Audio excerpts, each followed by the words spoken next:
Ladies and gentlemen, welcome to the Unproduced Table Read here on the Popcorn Talk Network. Today we are reading genre-bending crime comedy Cuttlefish, written by the fabulously talented Gene Pesce, so stay tuned.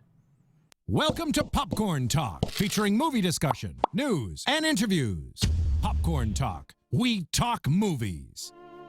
I was about to die laughing anyway, so don't worry about it. In my honored tradition of mispronouncing my guests' names, I did say Pesce at the top of the show. It's actually Gene Pesce. Gene, we're so happy to have you.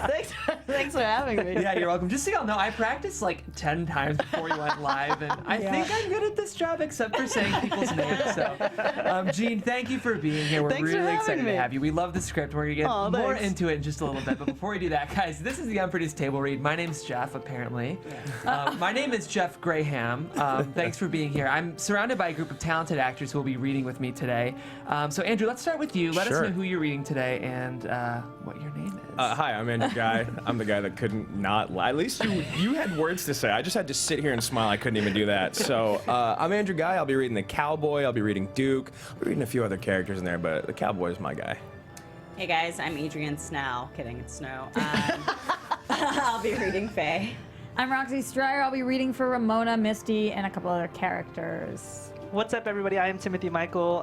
Today I will be reading for Clarence, Rip, Fink, Vern, Marv, Bobby the Cop, and America's Most Wanted TV show host. Hey, what's up, guys? I'm Kristian, and today I'll be reading for Colleen, Crispus, and a few other characters. All right. Gene, Hi. thank you for being here. So we're so excited to have you. First of all, I'm very impressed by your bio. Oh, thank you. And yeah, you're welcome. I'm interested in this life you've had as a musician in New York. Oh, yeah. I was in a punk band for a while. Yeah, I knew reading this script that we would have a very, very interesting writer today because the script is incredibly dynamic and just awesome. And we're going to get more into you specifically during our interview portion of the show. But that being said, I would love for you to kind of give us like a 30-second preview into the world we're entering just before we do for our listeners.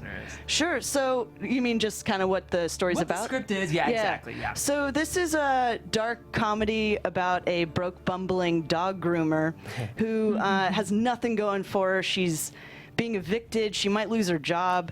And every night across the street, she sees this cowboy deliver a different briefcase to this beautiful, mysterious woman who's just the opposite of everything she is. So she kind of becomes a little obsessive and starts spying. And soon discovers it's a money laundering scheme and can't resist stealing some money. So that's Very well said. that's the gist of it. That's the beginning, and then we get a lot of turns. But that's a perfect intro for our listeners. So good. So yeah, guys, again, today we're reading a feature. It's called Cuttlefish, written by the incredibly talented Gene Pesce. Pesce, as in fish As in in Italian. Fish and Joe. And we're going to get into it right now. So guys, this is Cuttlefish. Exterior woods, Northern California day. Deep in the woods, fog, dampness. A man digs a grave. He wears a cowboy hat and wields a shovel in a garishly bejeweled hand. This is the cowboy. 20s. A dead man lies nearby, shot through the head. The cowboy is quite cranky about the task at hand and grunts and whines accordingly. He stops to wipe his brow. Upon a closer look, his outfit looks more like a corny costume from Party City than anything genuine. After catching his breath for a moment, he resumes digging. Title card, Cuttlefish. A YouTube video, how to make homemade soup. Two Amish women, Misty and Marcia, bad teeth, warbly voices, stand at a farm table with soap-making supplies. Hi, my name's Misty Shooter, and this is Marsha, and today we're gonna show you how to make homemade goat milk soap. Interior Faye's house kitchen day. We see who's watching the video. Faye Fernsby, 30s, unfashionably big glasses and a frumpy animal sweater. Faye clumsily adjusts her gloves and apron. Her kitchen is a bleak linoleum and wood-paneled shithole. It hasn't been remodeled in 30 years. On a YouTube video, a peacock cries loudly.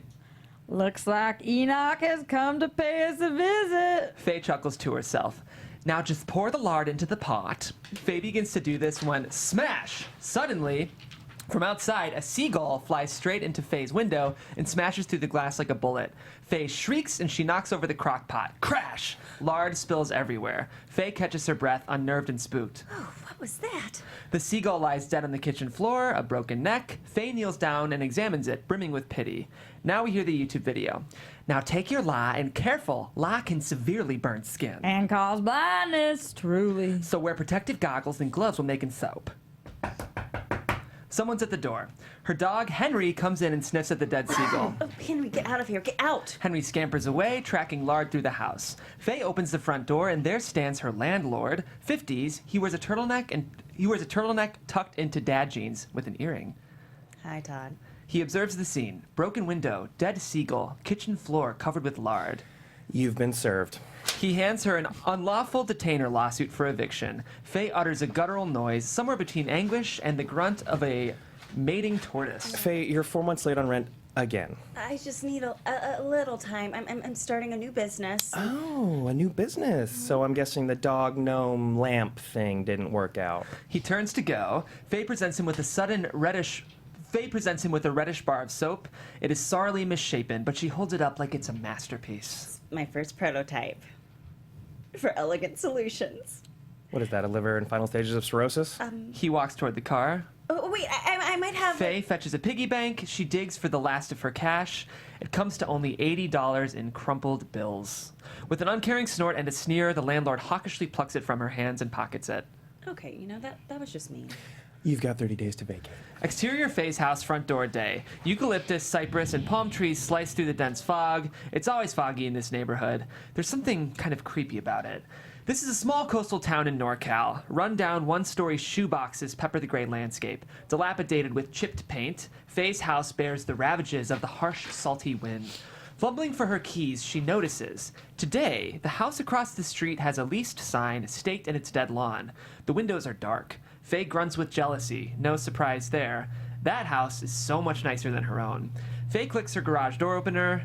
Nothing. Tries again, but the garage door won't open. Like Excalibur from the stone, she strains to pull the door up manually. No dice. Defeated, Faye turns and jogs down the street. Interior, Scrub-a-Pup day. Inside is chaos. Barking dogs, running water. From out of the steam emerges Faye's boss, Clarence, 30s. He's beet red and holds a soapy, wet, squirming dog. Oh, fuck, Faye. Fucking nuts. Where the fuck have you been? Winded from jogging, Faye tosses her purse behind the register and puts on an apron that reads Scrub-a-Pup. Hey, Clarence. Everything okay? Oh yeah, it's awesome. Okay, I've done 4 anal sex already, and it's 10 a.m. Oh, well, I had to walk. Clarence turns red with shrill, veiny annoyance. Where's the van? Faye mumbles something. I swear, I cannot wait to fire you. As soon as I have time to interview the next round of teenagers and ex-cons. He plops the dog in a sink as a sort of punctuation mark, turns the water on. The dogs like me. Clarence laughs condescendingly. Deflated, Faye grabs a pair of plastic gloves. She accidentally hits the register with her butt, and it opens. She looks at the cash in the drawer with a sudden pang of temptation. Then, shaking off the urge, she slams it shut. Clarence? What? Did you know that a single elephant tooth can weigh 9 pounds? Is that really what you wanted to ask me? No. Can I maybe work a few extra shifts this month? Nope. Okie dokie artichoke. Exterior Faye's background evening. Faye digs a hole with a shovel for the dead seagull. Exterior Faye's house evening. Wiping her hands, she heads back inside. Faye sees someone has moved into the house across the street. It's eerily dark, save for the blue light of a TV flickering through the Venetian blinds. There's something ominous about it. Suddenly, a window opens. The blinds roll to reveal a stunningly beautiful woman. This is Ramona Slim, late 30s, early 40s. She wears a bright silk robe and smokes a cigarette out of the window. Her trashy glamour pops against the dull, muted colors of the house.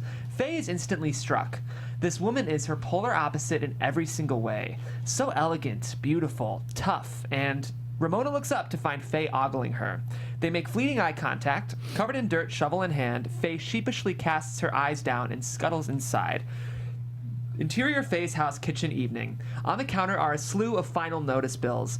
With the phone tucked under her chin, Faye opens the refrigerator. It's all but empty. She squeezes some mustard onto some leftover steamed rice and pops it in the microwave. In the background, America's Most Wanted is on TV. Tonight, we'll ask for your help on one of the Justice Department's top priority cases, Rip Fink. Rip Fink, 40s, is tall, dark, and handsome. There's something cold and ruthless about him, but we'll get to know him better later. Suspected of being involved in at least 15 drug-related murders, Fink is currently thought to be operating out of California. Click. Faye turns off the TV so she can better hear. Press 1 for your account balance. She presses 1. Your balance is $32. Faye makes a little yelp of distress. To repeat balance, press 1. Faye urgently hangs up. The sound of a car engine roars down the street. Faye looks out her window, and a half-hearted newspaper patch job covers the hole from the seagull incident. Faye's point of view on Ramona Slim's house evening. An old Cadillac pulls into the driveway of the house across the street. The driver gets out. This is the cowboy. From the opening scene, carrying a briefcase, he creeps towards the front door like a spider. Clack, clack, clack, clack. He flutters his fingers against the door, clacking the rings against it.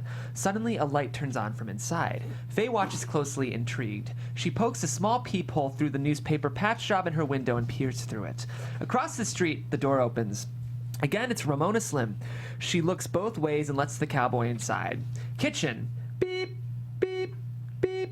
The microwave sounds, startling Faye. She takes the food out, burning her fingers. Outside, the cowboy exits the house as quickly as he arrived, briefcase in hand.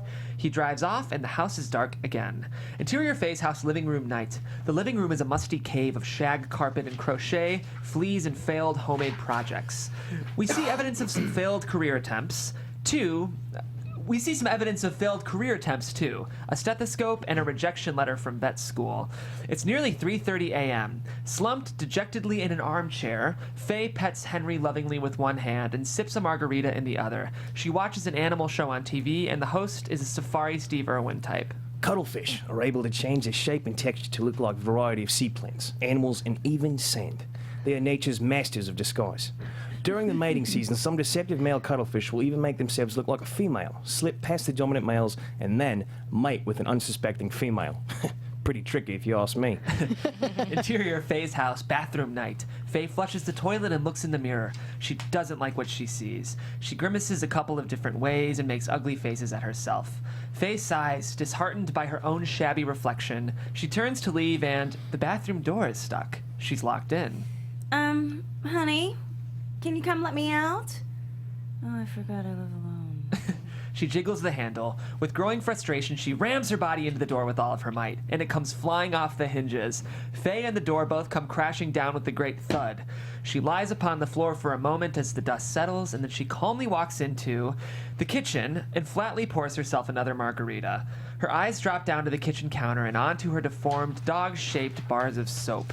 Whap! She slams a rolling pin down on it. That felt good. Whap, whap, whap, whap, whap. She beats the soap bar. Her cathartic joy is interrupted when she notices her dog, Henry, scratching at the front door. He needs to pee. Exterior street night. Faye drunkenly walks Henry, stumbling slightly. Hearing music, she looks up. It's coming from Ramona's house. Through the front door, Faye can see Ramona dancing in her living room. Faye watches yearningly. Ramona's so beautiful, so intriguing, so unlike herself. Then, headlights flash. A car is approaching. It's the same old Cadillac from earlier. Faye squints. It's that strange cowboy guy again. With her better judgment currently soaked in margaritas, Faye ducks behind a bush to spy. Hunched down, she holds Henry close, watching. From Faye's point of view, from behind a bush, the cowboy knocks impatiently at Ramona's front door. Slim, how about I wait at the fucking door all night?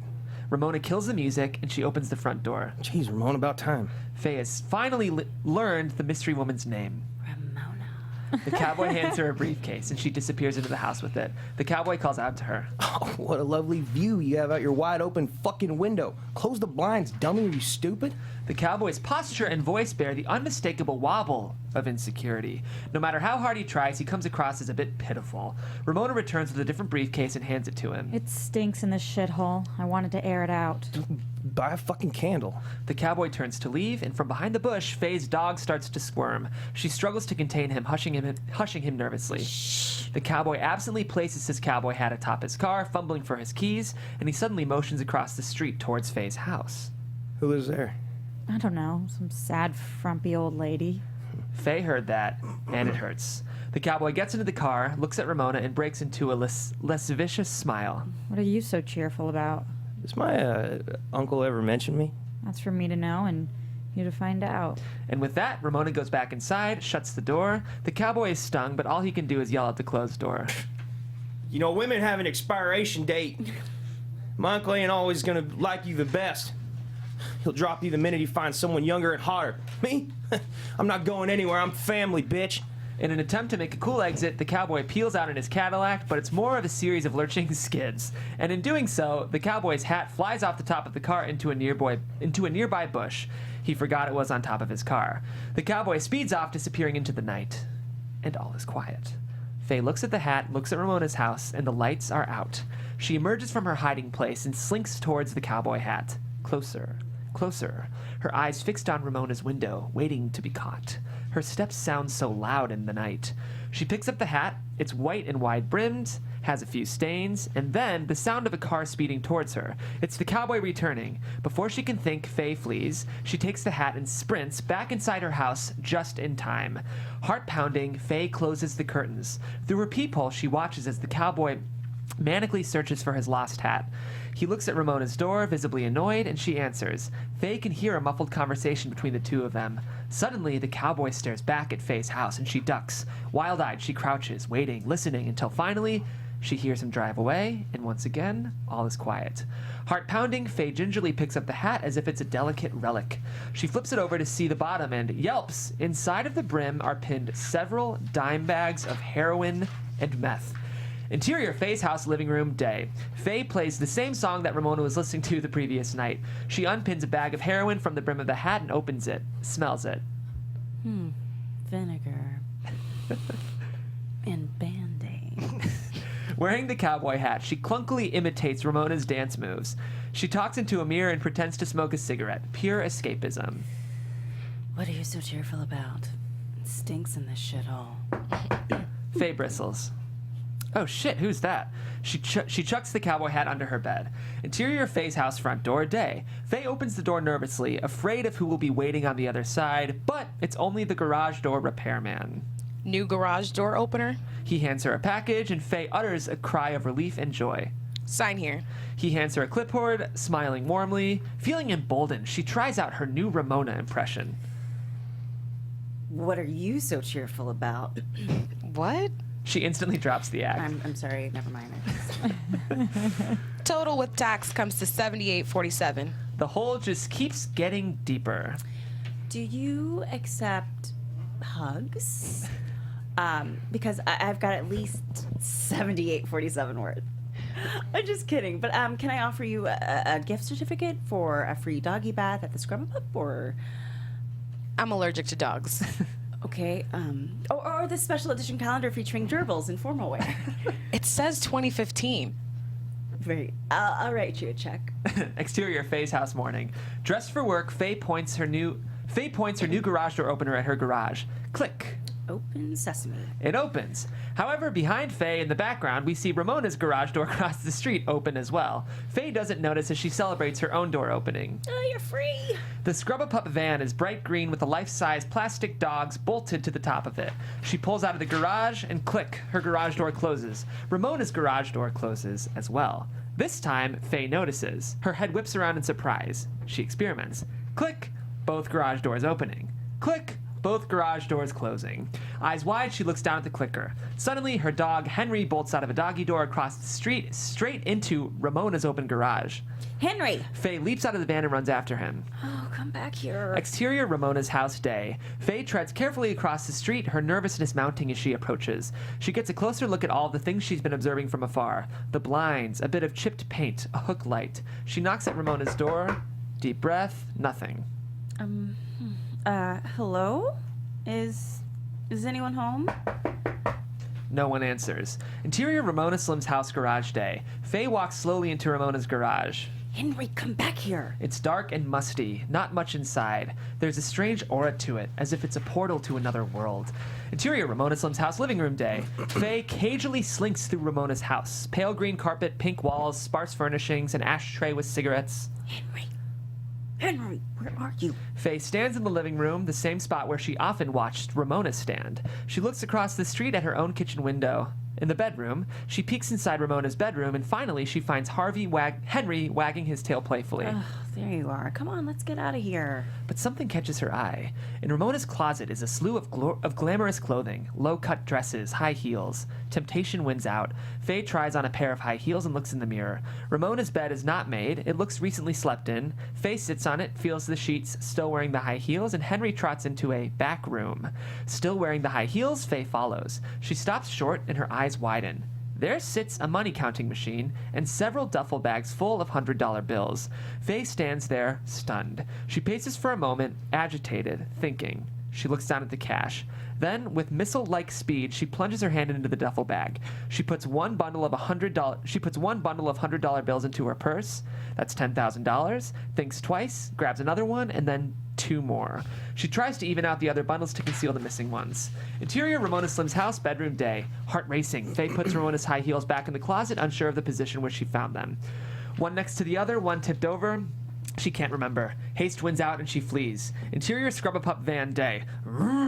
Faye speeds off. Shaking with nerves, she checks the rearview mirror frequently. Henry sits happily in the passenger seat. Beep! She swerves, almost hitting an oncoming car. She pulls over, stops. All is quiet. The dust settles. She catches her breath. She looks down into her purse at the bundles of cash. Breathing hard, Faye breaks into a huge smile. Montage. Walmart shopping spree. Faye buys new clothes. Friendly's restaurant. She orders the deluxe chicken nuggets with extra mustard. Exterior Faye's house front door, part of montage day. Faye pays her landlord back in cash. He's dumbstruck. Where'd you... Business is a booming. Interior Scrub-a-Pup, part of montage day. Faye hums happily as she washes a dog. Clarence watches her with a raised eyebrow. He's never seen Faye so carefree. Tell me, Faye, did you win the lottery? Or are you just high on a very powerful cocktail of drugs? Oh, well, tell me, Clarence. Does your ass get jealous of how much shit comes out of your mouth? He's flummoxed by this rare instance of retaliation. Interior Faye's house bedroom night. Faye's apartment is decked out with new furniture and posh animal accoutrement. A twily dog bed, china bowl food set, etc. Wearing a new dog sweater, Faye counts the remaining cash. On TV, a Mike Harvey show. A crocodile swims down an African river with a struggling gazelle trapped in its jaws. Faye watches the gazelle, saddened. If a crocodile grabs a gazelle, the gazelle will chew on the croc's eyes, which triggers its jaws to release, allowing the gazelle to escape.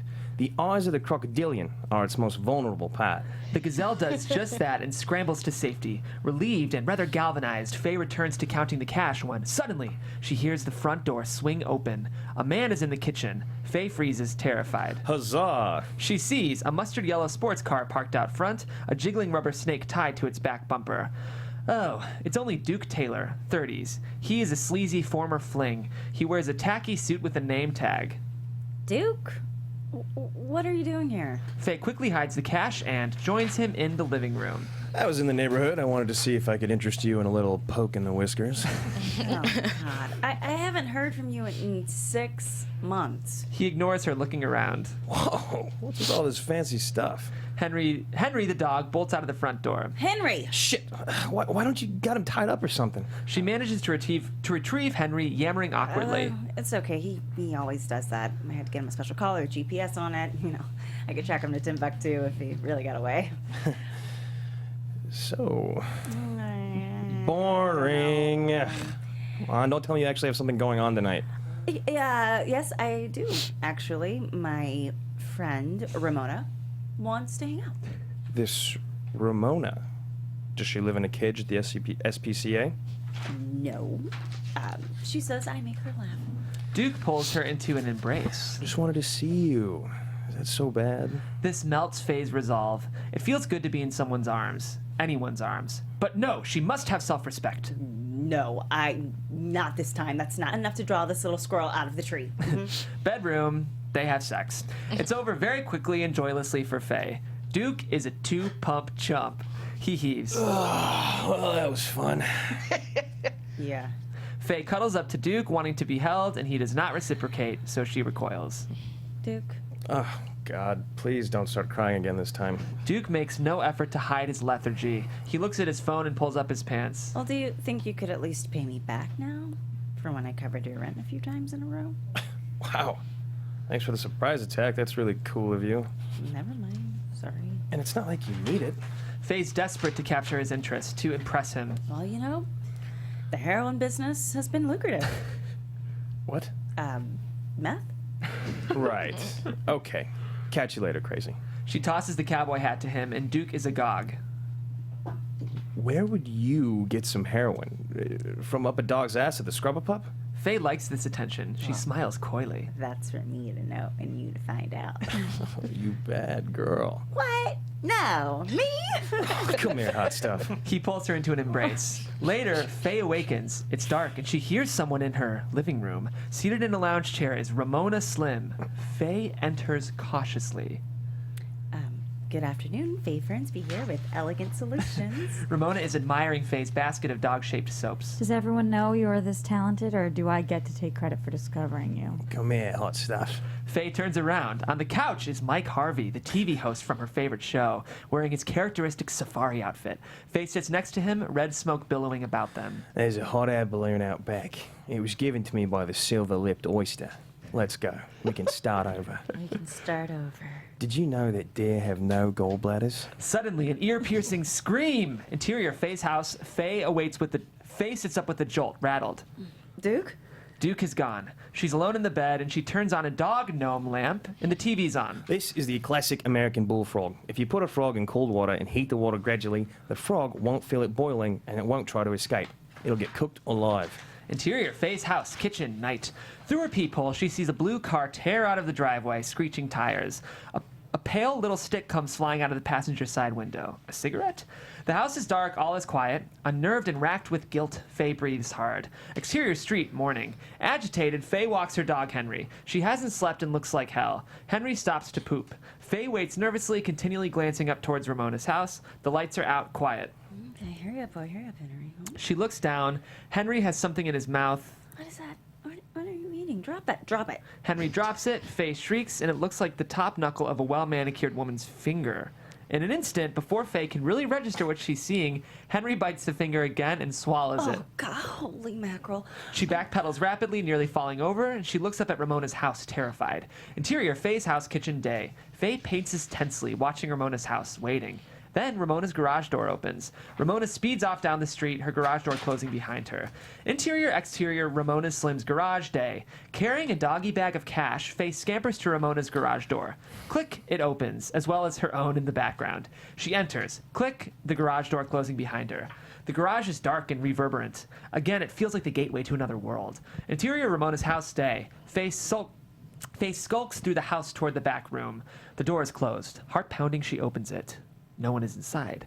Faye looks toward the cash piles and grimaces. The original bag from which she had stolen the cash is now missing. There are different duffel bags of cash than the last time she was there. Not sure what to do, she opens one up. Again, it is full of $10,000 bundles. She places the bundles in the bag along with a handwritten IOU and zips it up.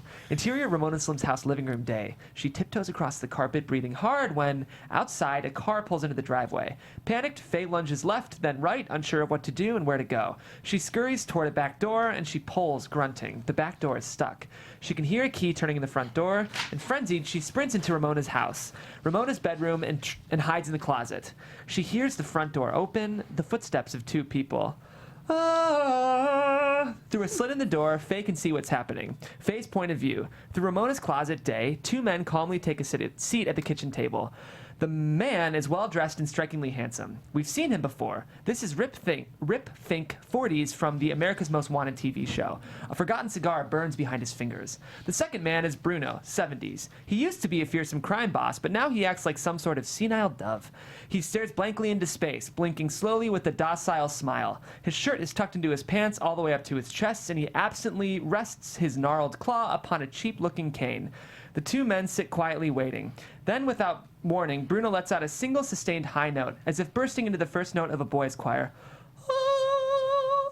He falls silent as abruptly as he started. Rip takes a puff from his cigar. Then the sound of more people are approaching. Listen, I'm sorry, but you leave me no choice. The door opens. Enter the cowboy and Ramona. He has a gun pointed at her, her arms up. One of her hands is bandaged and is missing the top part of a finger.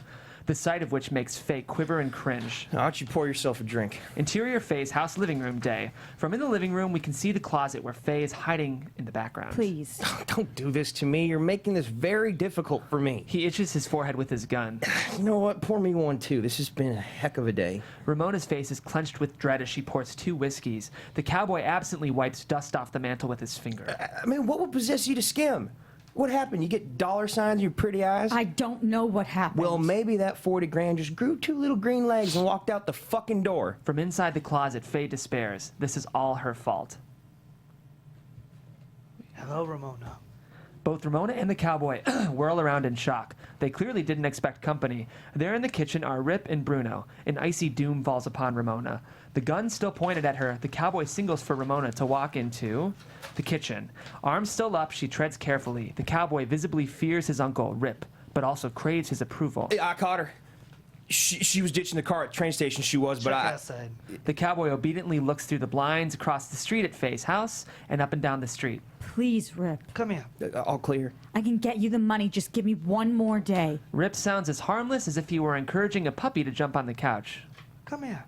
Ramona cautiously walks toward him. She sits slowly upon Rip's lap. From in the closet, Faye watches, breathing hard. Can she make a run for it? The front door? She looks for points of escape, and there are none. Rip speaks in a forgiving, fatherly tone. You know I've got plans, Slim. This is bigger than yourself, than all of us. So when I hear things like... Smack! Rip slaps her in the face. The cowboy snickers eagerly. Like you're stealing from me and trying to skip town. She lets the sting pass and then looks him in the eyes. I didn't skim nothing, and that's the truth. He searches her face. She turns hard. But if you don't like that story, I can think of another one. Ramona can sure hold her own with even the ugliest and the meanest of them. Bruno. Bruno proceeds to sniff and grunt grotesquely around Ramona like a pig searching for truffles. Bruno's got a special talent. He can always smell a lie. Oh, she's lying. She's lying. Rip pushes Ramona off of him. The cowboy points his gun at her, amused. Ah! Look at me. She won't. He speaks in a sort of sexual whisper. Look at me. Faye is so terrified she thinks she might either faint or barf, or both at the same time. Ramona finally looks up at Rip. He stands formidably over her, his face a hideous twist of malice and relish. His eyes ablaze, nostrils flared. He enjoys tearing this woman down. Looking down at her, he sneers. Before me, you were a pathetic slut on the streets. You were nothing. I gave you a house. I gave you clothes, a job. And what do you do in return? Ramona maintains eye contact. This gal's got guts. I bought you. I own you. I run you. Then, as if I'll dispose of you. Then, as if entering the eye of the hurricane, Rip's anger suddenly vanishes. He speaks with bittersweet tenderness. What was it that your great-grandma used to say? Love will cut you down for the worms. She was an Okie.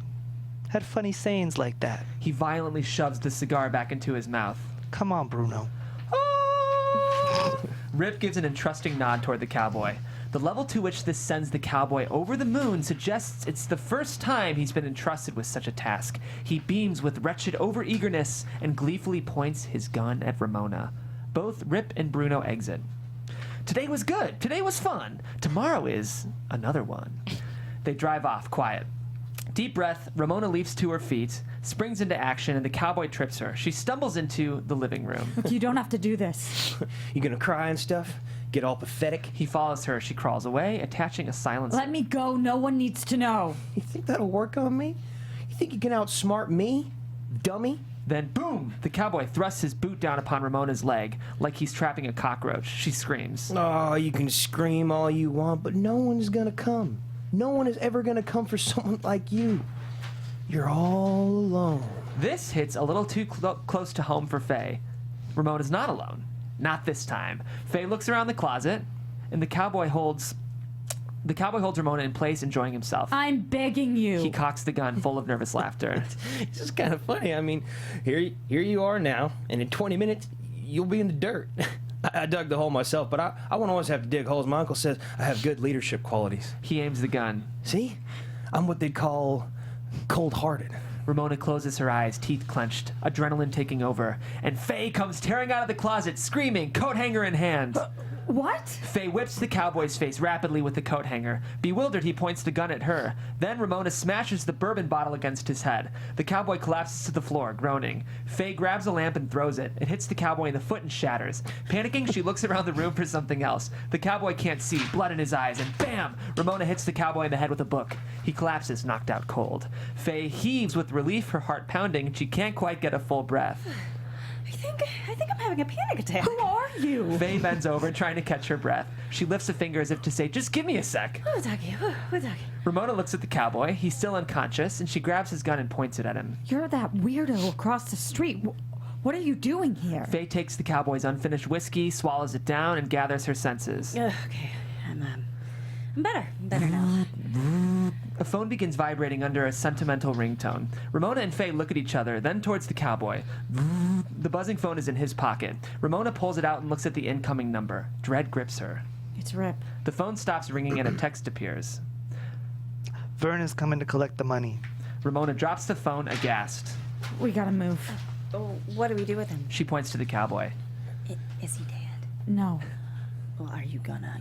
She gestures toward the gun, and Ramona is too full of shock and suspicion to decide on anything right now. Come on, we don't have much time. Interior, exterior, Vern's car day. A gangster speeds in their direction. This is Vern, 40s. He's Rip's closest associate. He's icy and menacing, a mean ticking time bomb underneath a remote, aloof exterior. He's impeccably dressed. As he cleans his hands with hand sanitizer, a repetitive GPS voice aggravates him. He holds his temple and squints.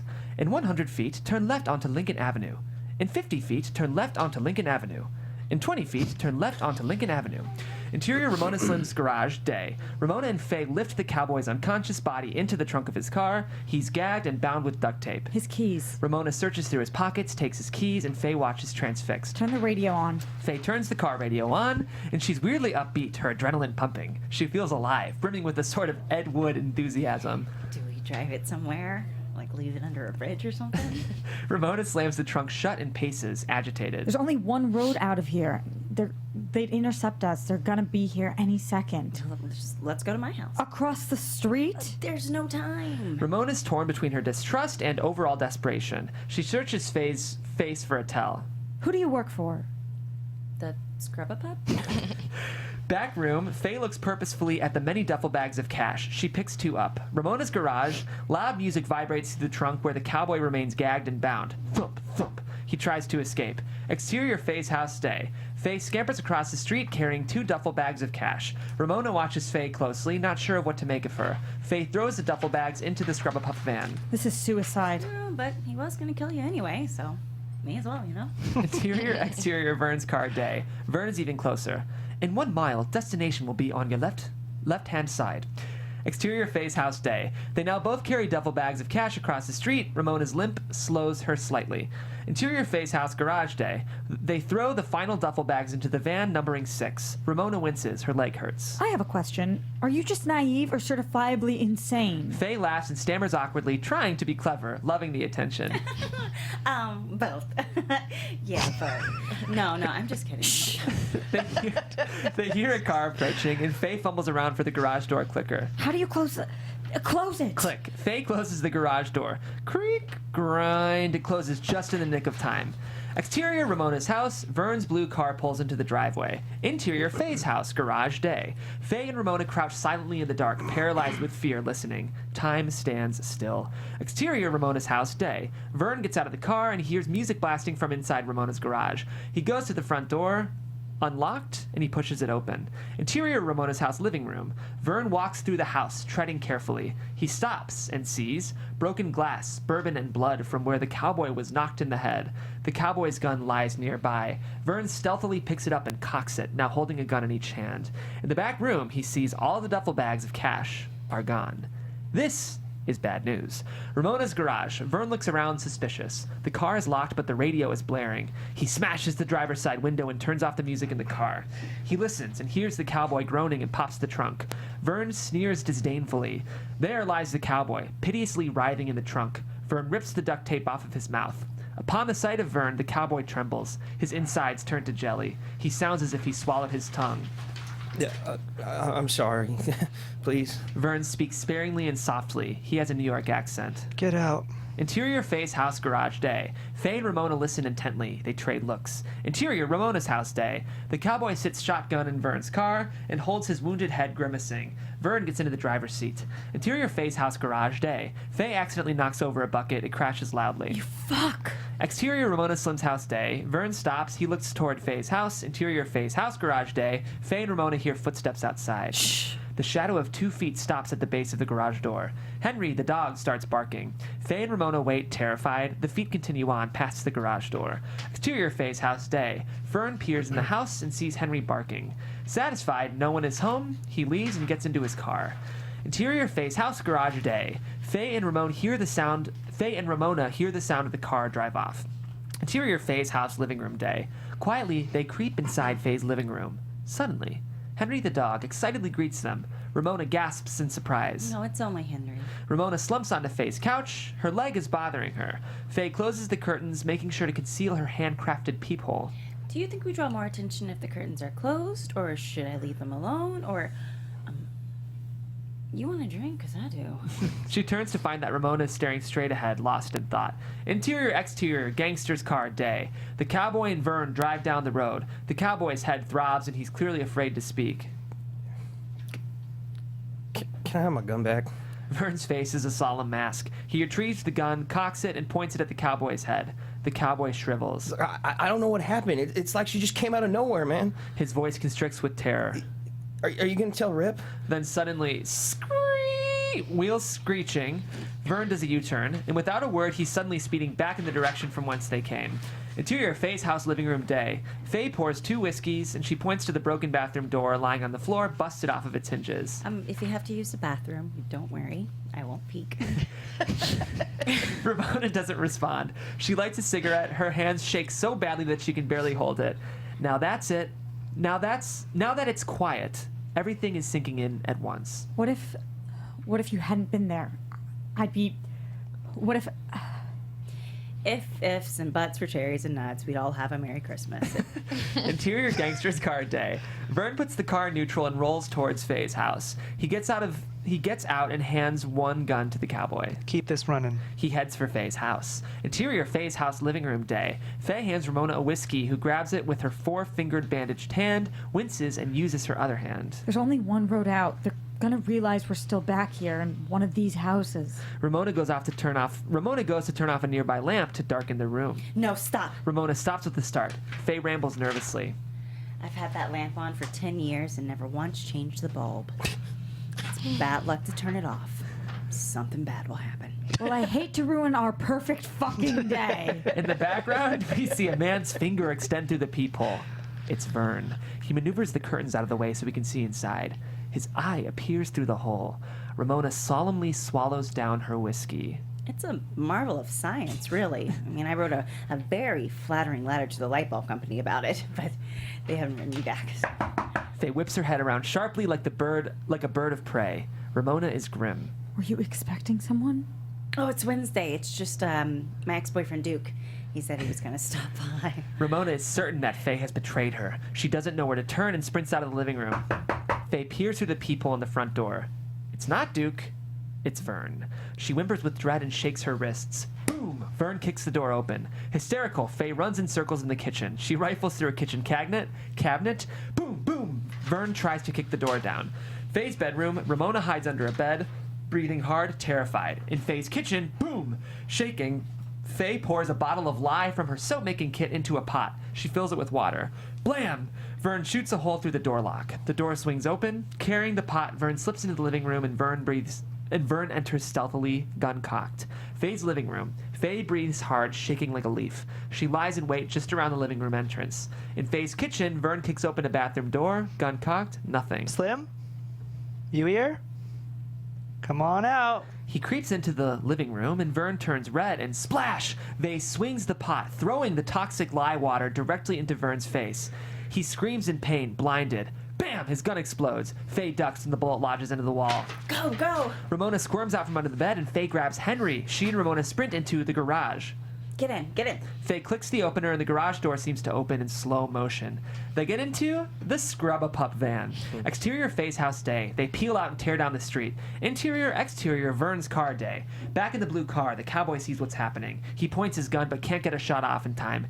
He looks about him, whinnying indecisively. Finally, he leaps out of the car and runs into Faye's house, holding his wounded head. Interior Faye's house, kitchen day. The cowboy enters and sees his long-lost cowboy hat. He puts it on with great panache. Vern is at the sink, splashing water into his burning eyes. Vern, we gotta go, man. They're getting away. Vern looks up from the sink, revealing. His eyes are now satanically red and bloodshot. The lie is burning him, sizzling. Then go get him, you dumb fucking dickhole. Exterior, Vern's car day. The cowboy fumbles, putting the key into the ignition, and then vroom, he speeds off. Interior Scrub-A-Pup van day. Faye blazes down the street. Henry sits happily in Ramona's lap. Hating dogs, she stiffly tries to limit her contact with him. Ramona looks in the rearview mirror. Well, at least our getaway vehicle is subtle. They won't be following us. Ramona is stone-faced with incredulity. What? Well, I'd hope that man is getting himself to a hospital rather than worrying about us. What? That's a first-rate acute chemical burn. Oh my God, what did you do? Well, I saw the show about what gazelles do when they find themselves trapped in the jaws of a crocodile, and so I was just thinking, get them in the eyes. Muddled by that peculiar explanation, Ramona looks at the rearview mirror. It's the cowboy, and he's gaining on them. Fuck, he's behind us. What do we do? I don't know. What would a fucking gazelle do? Run like hell? Faye steps on the gas and accelerates. Vern's car. The cowboy sees the Scrub-A-Pup van getting smaller and smaller in the distance, and he accelerates. Interior, the Scrub-A-Pup van. Faye checks the rear view mirror. Hold on. The van clunks violently, screaming around a skid. Ramona, teeth gritted, holds Henry, blissfully unaware, as the van nearly tips over from the turn. Vern's car. The cowboy follows them, careening down the turn. His gun slides off his lap and becomes lodged underneath the gas pedal. He leans down, trying to grab it. Just then, a large deer steps onto the road. The cowboy yelps, swerves, and his car crashes off the road. Scrub-A-Pup van. Ramona looks at Faye, disbelieving. What was that? One of your forest friends, Snow White? Hissing and steaming, Vern's car, hissing and steaming, is wrecked. The cowboy bellows with frustration. He punches the steering wheel and it beeps rather impotently, sounding like a doddering fart. Nonplussed, the deer walks away. Scrub-A-Pup van. Faye takes another turn down a road. I think we lost them. Where should we go? Reno. What's in Reno? I just thought that's where you're supposed to go if your life is falling apart. Interior Faye's house bathroom day. Vern looks in the mirror and tends to his inflamed red eyes. He squeezes them shut, his vision blurred. A single tear of blood trickling down his cheek. Huzzah! Someone has barged. Duke has barged to the front door, and Vern whips around, squinting. Interior Faye's house living room day. Duke unwittingly lurks in the entranceway. Where's my crazy little heroin peddler? My little drug dealer? Vern cocks his head and pursues. Breaking news, I've popped a chub, and it's got your name on it. His voice trails off as he finally notices that the door's lock has been shot out. Faye? Boom! Vern leaps into Duke's line of vision, gun pointed. Duke screams, and Fern knocks him out with the butt of his gun. Exterior Scrub-A-Pup van day. Faye looks over at Ramona frequently, smiling crazily. It's as if she's caught a wild animal and can't believe she's in such close proximity. Should we turn our phones off? I mean, can they track us? Yeah. She looks in her pockets. Oh, wait, I don't even have my phone. Do you? We kind of did leave in a hurry, didn't we? Ramona lights a cigarette. Faye watches. Ramona is so effortlessly cool and glamorous, so unlike herself, and she so badly just wants to impress her. Did you know that ants still have lungs? Ramona turns angrily. What were you doing in my house? Well, there's a perfectly good explanation for that, and... Who are you? No one. I'm a nobody. What's your name? Oh, it's Faye. Faye Fernsby. What were you doing in my house, Faye Fernsby? Nothing. I saw a stray cat run in. So it was you. You're the one who stole the money. A blank stare. You! This tragedy of Asperger's and catnip. I was just borrowing. Oh, for fuck's sake. I wasn't eating it, I was tasting it. Faye shrinks with guilt. Ramona still can't believe it. I'm keeping the money. You can keep what you stole and fuck off, or I'll tell you what. I'll chop off your fucking finger and maybe I'll give you a little extra. What's a pinky worth to you? Well, my. Somebody's got quite a selective memory there. What? Well, without me, you'd be dead meat with mint jelly, or how soon we forget. Without you, none of this would have happened. Ramona regains her icy composure. We drive a couple of hours, then we split up. Stay off the main drags, step on it. Exterior Faye's house day. Clunking to a stop, the cowboy pulls up to Faye's house. He sees Duke's mustard yellow sports car parked out front. Who's that? Who's inside? Interior Faye's house living room day. Interrogation is in progress. Duke is tied to a chair, his head bleeding, and Vern sits before him, knife in hand. Yeah, out of fucking nowhere, she starts talking about selling heroin, was making money, and that's it. I don't know nothing else. I'm small time. Okay, I run scams. I sell defunct hearing aids to the elderly. I thought I could suck her into lending me some more cash. I swear, man, that's all. Vern picks up a framed picture, and it's straight out of the website, Awkward Family Photos. Pictured are Faye, her dog, and her Aunt Pauline, 60s. We'll get to know her better later.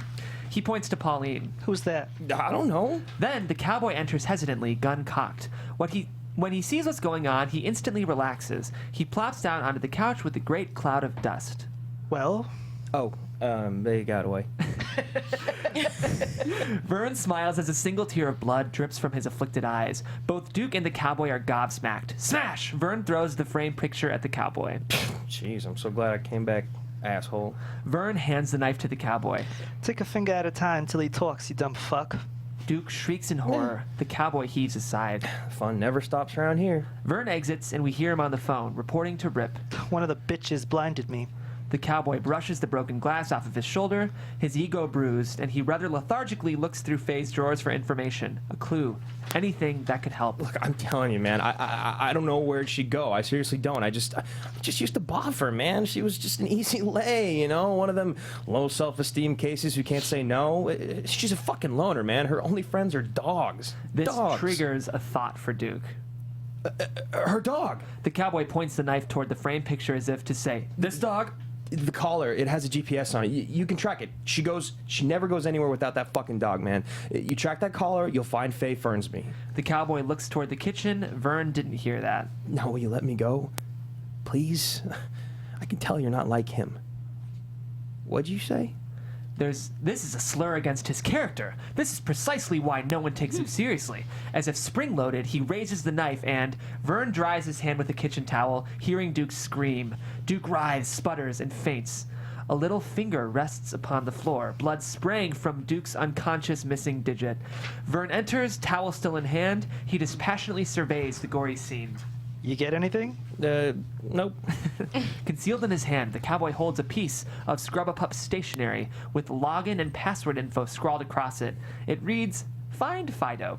Interior, exterior, Scrub-A-Pup van day. Close-up of Henry's collar. Henry sits on Ramona's lap, which she finds irksome. Ramona is in pain, her missing finger still excruciating. How's your hand? Guess. You know, it's too bad people aren't like starfish and your finger won't just grow back. You know? Yes, too bad about that, Faye. Ramona looks at her gory missing digit. Took it with him. Who knows what that sick bastard did with it? Faye widens her eyes with guilt. She looks down at Henry. Who's to know? She pulls into a remote gas station. Exterior Faye's backyard day. Fern and the cowboy dig a hole into bury Duke's... Vern and the cowboy dig a hole to bury Duke's body. You know, I already dug a hole for someone else today. Glad I did all that work for nothing. Vern chews on his cheek and doesn't respond. The cowboy's shovel comes to the dead seagull that remains that Faye buried earlier. Hey, what's this? Some kind of bird? Man, this broad's weird, man. She's got a pet cemetery back here. Still, Vern says nothing. But you know, I won't be digging grave holes forever. Rip says I have a good leadership qualities. I can't wait to shoot those two bitches in the face. Rip wants you to sit things out. Indefinitely. What? Take a vacation. Get yourself laid. Look, I said I was sorry. When he gets no response, the cowboy slides his shirt back, revealing a gun tucked into his pants. This is bullshit. Sadly, his effort to appear tough only serves to further bore and annoy Vern. Leave this one to the grown-ups. Right. God, if my uncle knew you talked to me like this... Your oh, uncle thinks you're a useless fuck-up, Roy. Newsflash, everyone does. The cowboy puts on a brave face, but that cut to the bone. That's rich. Keep it coming. Vern throws down his shovel in disgust. You finish this. I'm gonna tell him. You just watch what happens. Vern turns and walks away. You want respect? Stop dressing like a creepy fruit. You're not doing any favors to that gay little costume. Bitterly muttering something about nepotism, Vern heads for the car. The cowboy stings with hurt. He impulsively raises his gun and fires. Bam! Vern falls dead. The cowboy drags Vern's body into the pit, occasionally kicking it. I dress tough, elegant, like a man of respect. Interior, remote gas station day. Ramona gathers energy drinks, painkillers, and sunglasses. The gas station attendant, Marv, 50s, and a little boy, 7, watch her curiously. Marv is connected to a large oxygen tank and breathes laboriously. He wears a name tag, Marv. Ramona sees boxes of hair dye and gets an idea, grabs one. Exterior, remote gas station day. Faye fills the gas tank and she looks nervously about her. Interior, gas station bathroom day. Ramona fidgets with the bathroom door. It won't lock. She opens the hair dye box, puts on the plastic gloves provided, and she looks in the mirror. Interior, scrub-a-pup van day. Faye sees Marv, the gas station attendant, watching her from the counter. She sinks down in her seat. Hurry up, Ramona. Interior, exterior car day. Duke's mustard yellow sports car speeds down the road, the rubber snake attached to the bumper jiggling in the wind. Behind the wheel is the cowboy. He's icy and determined. There's nothing scarier than someone with nothing to lose and a lot to prove. On his lap is a crumbled Scrub-a-Pup stationery with the login info and password, and an iPad with the program running called Find Fido. Amidst the cheesy dog graphics are 2 GPS dots. One shows his location, and the other shows their. He's gaining on them. Interior, remote gas station day. Marv looks at his watch. Go run out back and see what lady's doing in the bathroom. It's been over a half hour. Make sure she's not shooting up in there. Look, in the girls' bathroom. Later, I'll get you a chili dog at your Aunt Jackie's. Now go. He sprints out the door. Interior, gas station bathroom day. The little boy peeks inside the bathroom. Ramona's head is in the sink, rinsing out the hair dye. The little boy leaves as Ramona sticks her wet head under the hand dryer. Interior, remote gas station day. The little boy trots back inside. She's washing some slimy brown gook out of her hair in the sink. Marv picks up the phone. Who are you calling? I'll tell you something about women, son. They don't just get the urge to go from a high-priced platinum ghetto to a cheap box job brunette while they're on the road. The little boy watches, mesmerized. Yeah, Gary, I've got a fishy thing over here.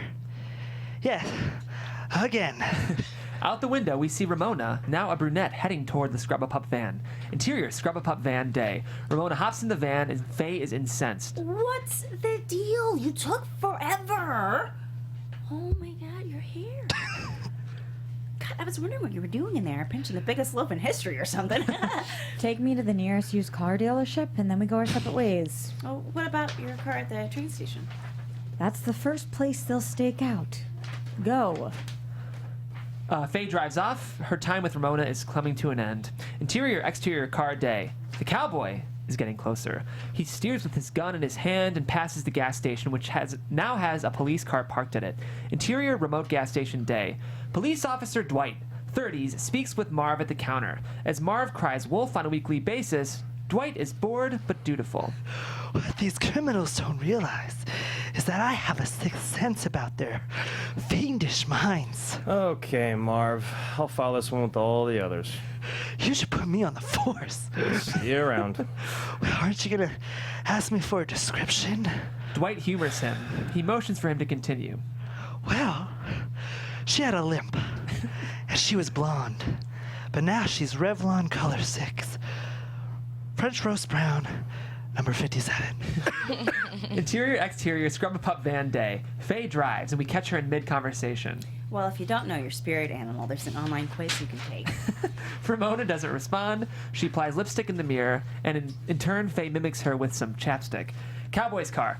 The cowboy widens his eyes. There is the Scrub-a-Pup van. Just in the distance, the slow clunking van is no match for the sports car. He cocks his gun and steps on the gas. Scrub-a-Pup van. Oblivious to the impending danger, Faye snaps her fingers and hums to herself.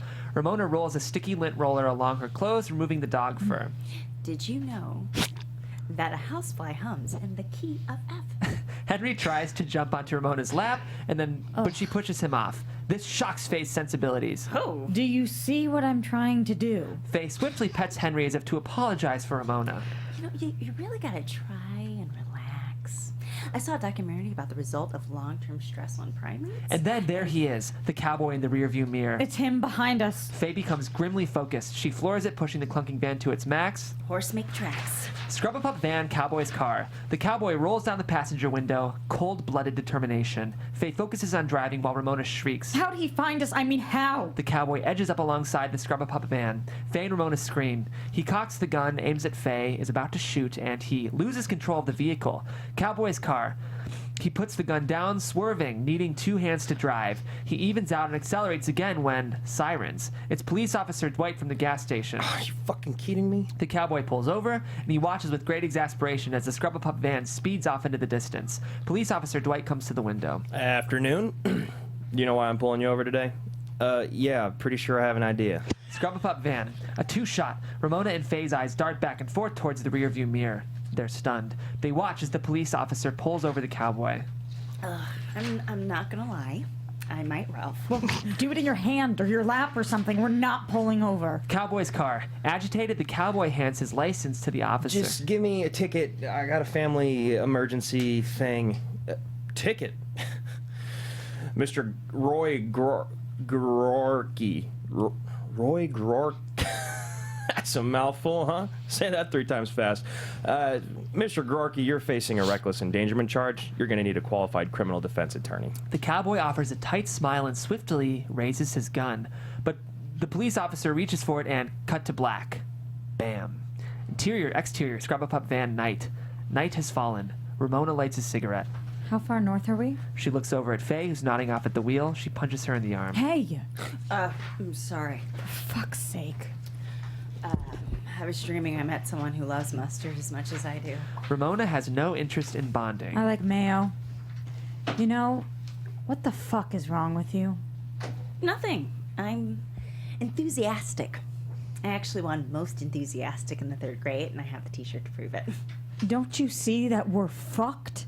We're fucked. If he found us that fast, he'll find us again, and there'll be more behind him. These people don't give up.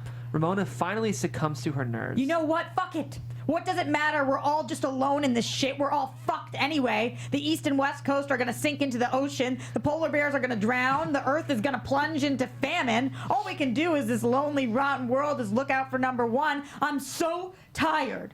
And I don't know why everyone doesn't just go fucking hang themselves. Well, I don't know why some animals poop logs and other animals poop pebbles, but I don't let it get me down. Ramona struggles to get a lid on her emotions. For the first time, Faye sees it. Ramona is worse off than she is. You want to hear something funny? No. In a Scottish accent, say, I'm gonna fry them old oysters up in soy oil. What? I'm gonna fry it up in soy oil. Ramona is not amused. I was just warming up. I'm gonna fry them old oysters up in a soy oil. Try it. It's so hard. No. Do you know that oysters can change gender?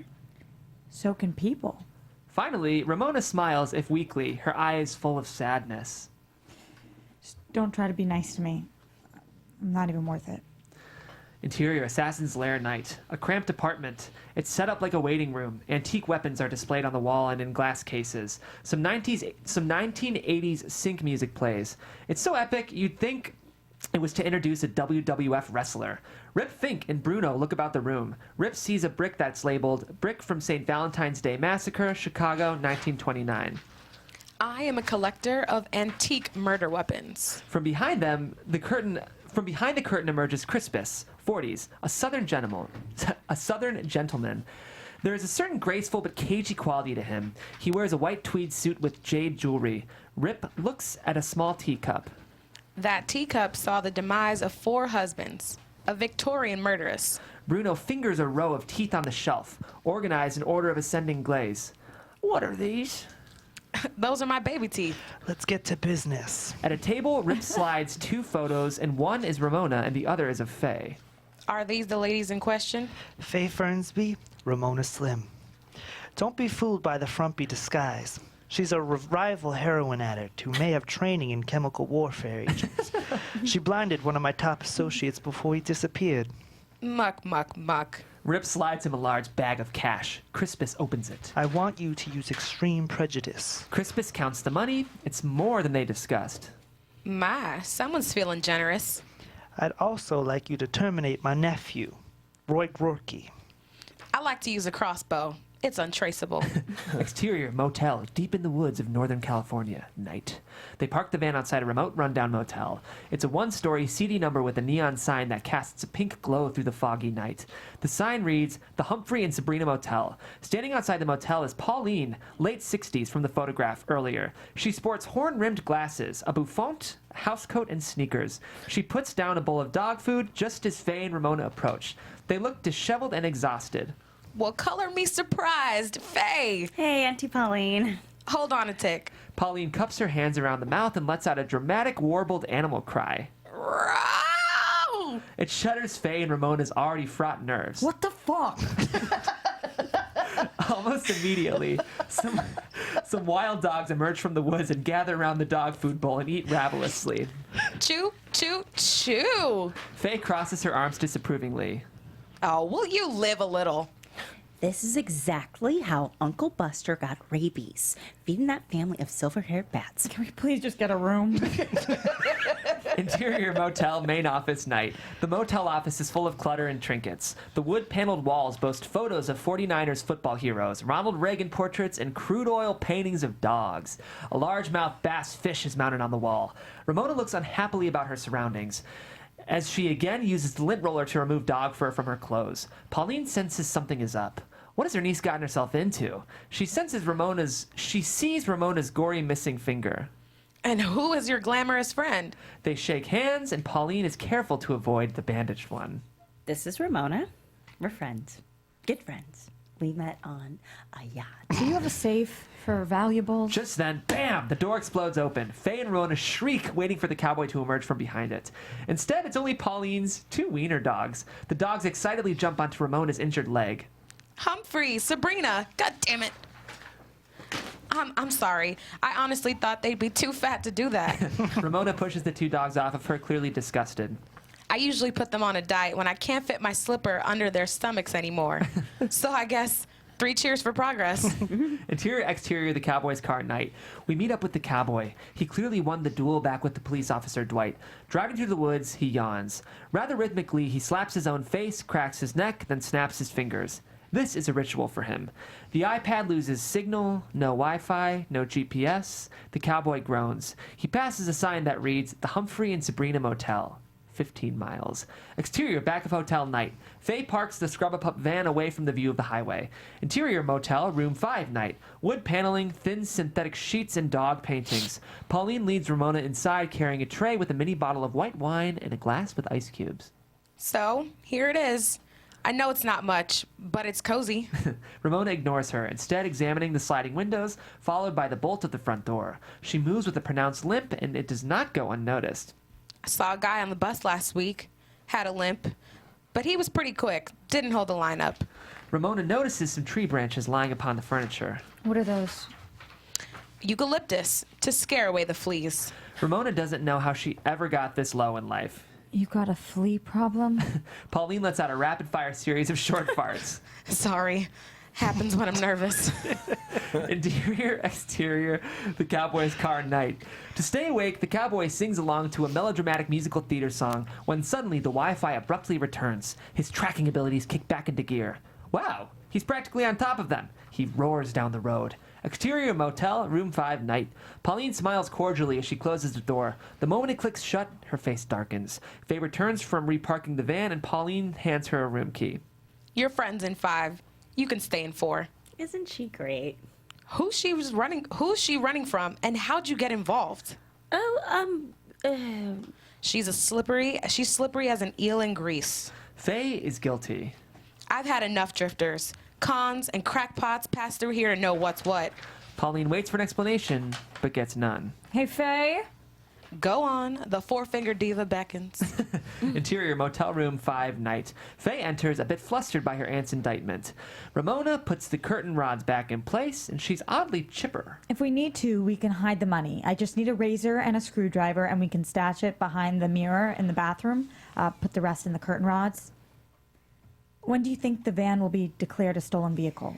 Well, my boss hates me, so soonish. Faye absently plops the van keys down on a table. Ramona checks behind the kitchen molding, but is listening intently. Faye turns to leave, carrying one of the duffel bags. Okay, I'm gonna try and get some rest. I'll see you in, say, 3 hours? Leave the money here so I can keep an eye on it while you're sleeping. Faye pauses, considering Pauline's warning. Ramona waits expectantly, and Faye decides. She drops off the duffel bag.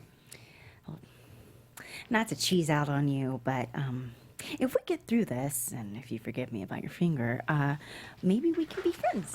Ramona nods and smiles disingenuously. Faye leaves, and as soon as she does, Ramona's eyes drop from the door to the table where lies the van keys. Interior motel bar night. The bar looks and smells like a shed, yellowed from spills out of the sliced spots in the bar stools, Christmas lights, a broken Keno machine. It's completely empty save for Pauline, who bartends there in the evenings. Faye pokes her head in the door. I just want to say thanks and good night. It's Margarita Tuesday, and we've got chicken nuggets. Tempting. I really should get some sleep. Pauline wants to know what Faye's hiding. She winks and begins preparing a margarita. Sometimes an engine needs a little oil, and there's no shame in that. Faye slips into a nearby booth, and just as the cowboy peers in through the window, he's at the motel. Exterior motel night. The cowboy cannot see Faye as she's inside the booth. He treads quickly. Exterior back of motel night. Around to the back of the motel. There it is, the Scrub-A-Pup van. He breaks into a relieved smile. He shines a flashlight into the back of the van. It's empty. He takes out a large knife and stabs one of the tires. As the air hisses out of it, he makes a call on his cell. Interior Rip's mansion, conversation pit night. In the center of the room is a pit with shag carpet and bright pillows. Rip reads a children's book aloud to Bruno, who sits listening. 12 men in matching uniforms with automatic weapons are situated around them. One of the men brings Rip a telephone. It's your nephew. Interior back of the hotel. Interior Rip's mansion night. The cowboy can barely contain his glee. Fuck you, because guess who tracked down these sluts? That's right, me, all by my lonesome. I tell you what I'm gonna do for you. I'm gonna bring them both in, shot through. I'm gonna bring them both in, shot through the fucking heads. No thanks to Vern or anyone else. So, you're welcome. Where is Vern? The cowboy shrinks with disappointment. I did good, Uncle. Right? Where is Vern? He didn't make it. Rip white-knuckles the phone, full of emotion. The cowboy can sense it and tries to whip up an explanation. That bitch Ramona, she shot him. Tell me where you are. Interior motel, room 5 night. The TV's on and Ramona paces restlessly. She takes a sip of the wine Pauline left her and spits it out. It's sour. She looks at the time, grabs the van keys and money and walks out the door. Interior motel bar night. Pauline and Faye sit in the booth before a spread of chicken nuggets and margaritas. Faye absently tears at her napkin, shifting her weight in the booth like a nesting cat. And the CEO of Elegant Solutions was like, you know what? You guys saved the company. You take a vacation. And so here we are. That's quite a story. And I'd believe it too if my brain was the size of my asshole. Faye closes her eyes and winces, a tactic she hopes will change the current course of conversation. Yeah, I think I have a headache from eating so many chicken nuggets. Now, don't go and get the guilties on me. Just drop the act. I know you better than anyone. Who are you trying to impress? Old Four Fingers? Tell me what's going on.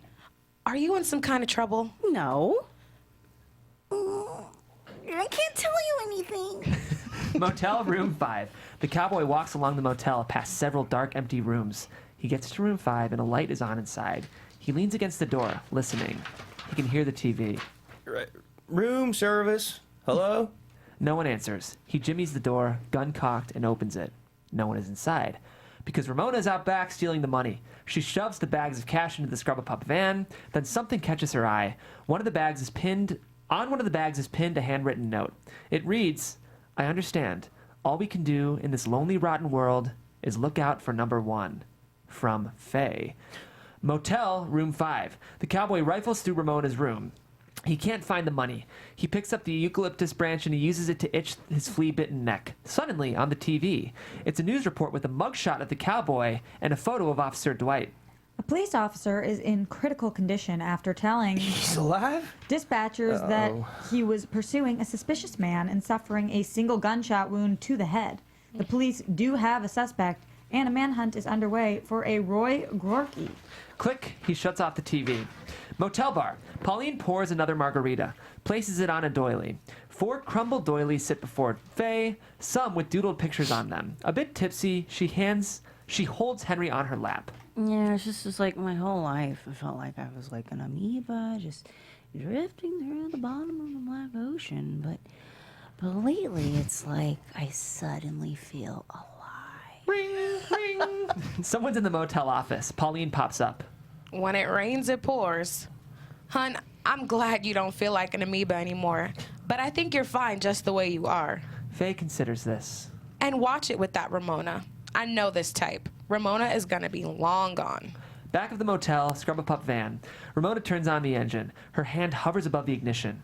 She can't do it. She can't bring herself to steal all of the money. You miserable asshole. She turns the engine off. She gets out of the van. Then, in the moonlight, she sees that one of the tires has been slashed. Motel room 5. Carrying the duffel bags of money, Ramona opens the door to her room. No cowboy. Inside is empty because the cowboy is in the main office. The cowboy sees the same framed picture from earlier. The picture of Faye, Pauline, and Henry the dog. He recognizes it immediately and he points to Faye. Is that your mother? Oh, you. Sign here, you joker. Pauline hands him the register book. He hesitantly writes the first thing he can think of. In the world of false names, it's not exactly a gem. Dave Davies. We've got a single and, Is room 6 available? This definitely gives Pauline pause. Something's up. Is this who Ramona is hiding from? Motel room 5. Ramona hides 2 of the duffel bags in her closet, and it hits her. The TV is off, and the remote control is awry. She looks outside. Tucked deep into the parking lot, hidden in the shadows, is a mustard yellow sports car. Who's here? Main office. The cowboy attempts to improvise. 6 is my lucky number because I have 6 toes on 1 foot. Pauline covertly presses a little button, trying to alert Faye. Ring, ring. Faye pours herself a beer, and she thinks it's an impatient customer. Relax. She's coming. She's coming. Her dog Henry wanders from the bar into hotel room main office. The main motel main office. The main office where Pauline is looking through the room keys hanging on the wall. She pretends that this task takes much longer than it does while secretly buzzing the bar to alert Faye. The cowboy wears a clenched smile. 6. Where is 6? I'm sorry, my eyes. I'm like Mr. Magoo. You can see it from here. It's right there. He taps his foot impatiently. When he sees Henry the dog, the cowboy instantly recognizes him, and Faye must be in the bar. With that, he scoops Henry up and barges into the bar. He makes quite an explosive entrance, carrying Henry like some sort of canine hostage. Faye shrieks. The cowboy points his gun at her. Well, look what we have here. Pauline comes running in after him. Faye! The cowboy spins, pointing his gun at Pauline. Go stand with her. Hands up. They obey. The 2 of them stand, arms raised, helpless, immobilized. The liquor bottle drops from Faye's hands, shaking, and smashes onto the ground. This makes both of them jump. Take whatever you want. The register's over there. But I'm telling you, this business has been slow. Faye looks at Henry's collar. She finally figures it out. That's how they were tracked there. Back of motel, scrub-a-pup van. Ramona shoves 3 of the remaining duffel bags deep into the van so they're hidden in the shadow. Splitting the money, she'll leave Faye half. Where is it? Where's the money? Pauline mouths the words to Faye. What the fuck? Faye! I'm not enjoying myself here. I'm under a lot of pressure. What money? For fuck's sake. The cowboy turns the gun on Henry, pressing the barrel into the unassuming dog's head. Henry! You monster! Tell me where the money is, or the little pooch gets it. Whack! Out of nowhere, Ramona swings a largemouth bass fish into the cowboy's head. He stumbles, stunned, sputtering, and he drops Henry. Whack! She hits him again hard with the wooden fish mount. He collapses. A few gurgles, and then quiet. All eyes turn towards Ramona, who drops the bass fish. No one can move, much less process what just went down. He was gonna hurt Henry. Ramona smiles at Faye, and the 2 share a brief bonding moment, which is interrupted when Henry starts licking the cowboy's bloodied head. Henry! No, puppy, no! All eyes drop down to the cowboy, who lies motionless in a growing pool of blood. Ramona picks up his gun and pockets it. Well, let's get him out of here. No need to ruin a carpet over a thing like this. Ramona and Faye drag him out of some linoleum while Pauline scuttles over to the phone. What are you doing? I'm calling the police. No. Pauline snaps. Okay, right now. Someone tell me what the hell is going on. Or so help me God, I'll kick you both out faster than a harpoon with the wind on its side. Okay, well, you gotta calm down. You're spitting everywhere. Ramona presses her foot on the cowboy's face, playing with his loose flesh. This is Roy Gorky. But he goes by the cowboy because he's a douchebag. He's an enforcer for Rip Fink. Pink? A fink. Fink. F as in like pheasant. The gangster? Rip Fink? Stunned, Pauline turns the door sign around to read closed. How much did you two steal? Faye puts on the cowboy's hat. A little, some spare change. 5,999,000. Well, minus the 40 big that Faye stole. Pauline is dumbfounded. Faye removes Henry's dog collar. We gotta get rid of this thing. It has GPS. I think that's how they tracked us here. I know what to do with it. Interior, exterior, road by motel, police vehicle, night. A police car passes the motel. The officer sees Duke's mustard yellow sports car in the lot. I've got eyes on the suspect's vehicle. Interior motel kitchen night. In the absence of rope, Faye and Ramona use industrial-sized plastic wrap to tightly secure the cowboy's arms to his body. Rolling him over and over and over again is hard work. Was a low-level operative for one of the biggest meth distributors in Northern California. It was my job to stay under the radar and blend funds. I worked as a smurf. A smurf? When you have 370 pounds of dirty $100 bills, you can't just tuck that under your mattress. 10 Smurfs could place $1 million in less than 10 days. 10 good Smurfs. And I was a good Smurf. Well, why do you keep saying smurf? The cowboy awakens. He utters a little groan, but only briefly, because Ramona promptly plastic bag wraps his head as she continues talking. You just have to know how to take advantage of the variables. The number of branch offices, the number of teller stations at the branch offices. The cowboy is suffocating. She cuts a hole for his nose. He wriggles helplessly, secured tightly. The number of accounts, the time period when the transactions were conducted, the number of persons doing the transactions, and all those variables at just one bank. I was in charge of converting the cash profits into cashier's checks, manipulating cash transactions, so obviously none that exceed $10,000. We're gonna need a new getaway car. Exterior motel night. Faye backs Pauline's car up to the entrance to the bar and pops the trunk. Pauline grumpily lays down a blanket. I don't want to make it a mess. Interior motel night. Ramona laboriously drags the bloody plastic mummy towards the door. It looks like an oversized larva and writhes like one too. He seems to be choking. Then suddenly, he falls still. Ramona freezes and has a sinking feeling. She checks his breath. None. The cowboy is dead. Uh-oh. Exterior motel night. Ramona sprints outside. Faye? Shh. In the distance, cars noisily surround the motel. One by one, they park and kill their headlights. Well, shibbity blibbits. Rip button army. A momentary flash of blue and red lights behind the trees, then all is dark. These are law enforcement vehicles. It's the cops. Motel bar. Pauline finishes scrubbing the floor and Faye sprints in. Auntie Pauline, did you call the police? No. Oh, well, they're here. And our friend, he sort of died. Pauline does not like this, any of it. Not my monkeys, not my circus. Oh, please just cover for us. I messed up. I promise I'll make it up to you. Anything. I'll buy you a new motel. A trip to Paris. A steak and onion dinner at the fish trap. This gets her attention. You can see her mind seesawing. Headlights pull into the motel. A plainclothes officer, undercover, exits the vehicle. This is Bobby the cop, 50s. Kitchen. Ramona and Faye chaotically pull everything out of an industrial-sized freezer, and together they lift the cowboy up and shove him inside. He's sweating like crazy. This might be kind of nice for him, right? Faye? Ring, ring! They hear the bell to the front office. Their eyes meet, and Ramona has blood all over her clothes. Faye still wears the cowboy's hat, so she chucks it in the freezer. Motel office. Ring, ring! Bobby the cop again rings the office bell.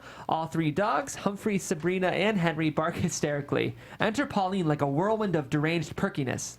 Hi there. What's shaking? How's it hanging? Looks like someone got their tires slashed outside.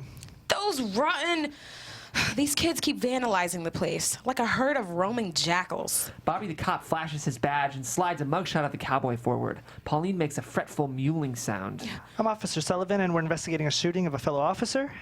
Did you observe this individual here at this motel? Nope. No? Hold on. No. The suspect's vehicle is parked outside. What, you don't say? Bobby looks down at the register. You have a Davy Davies who checked in not an hour ago. Is he here now? Oh, him? He left.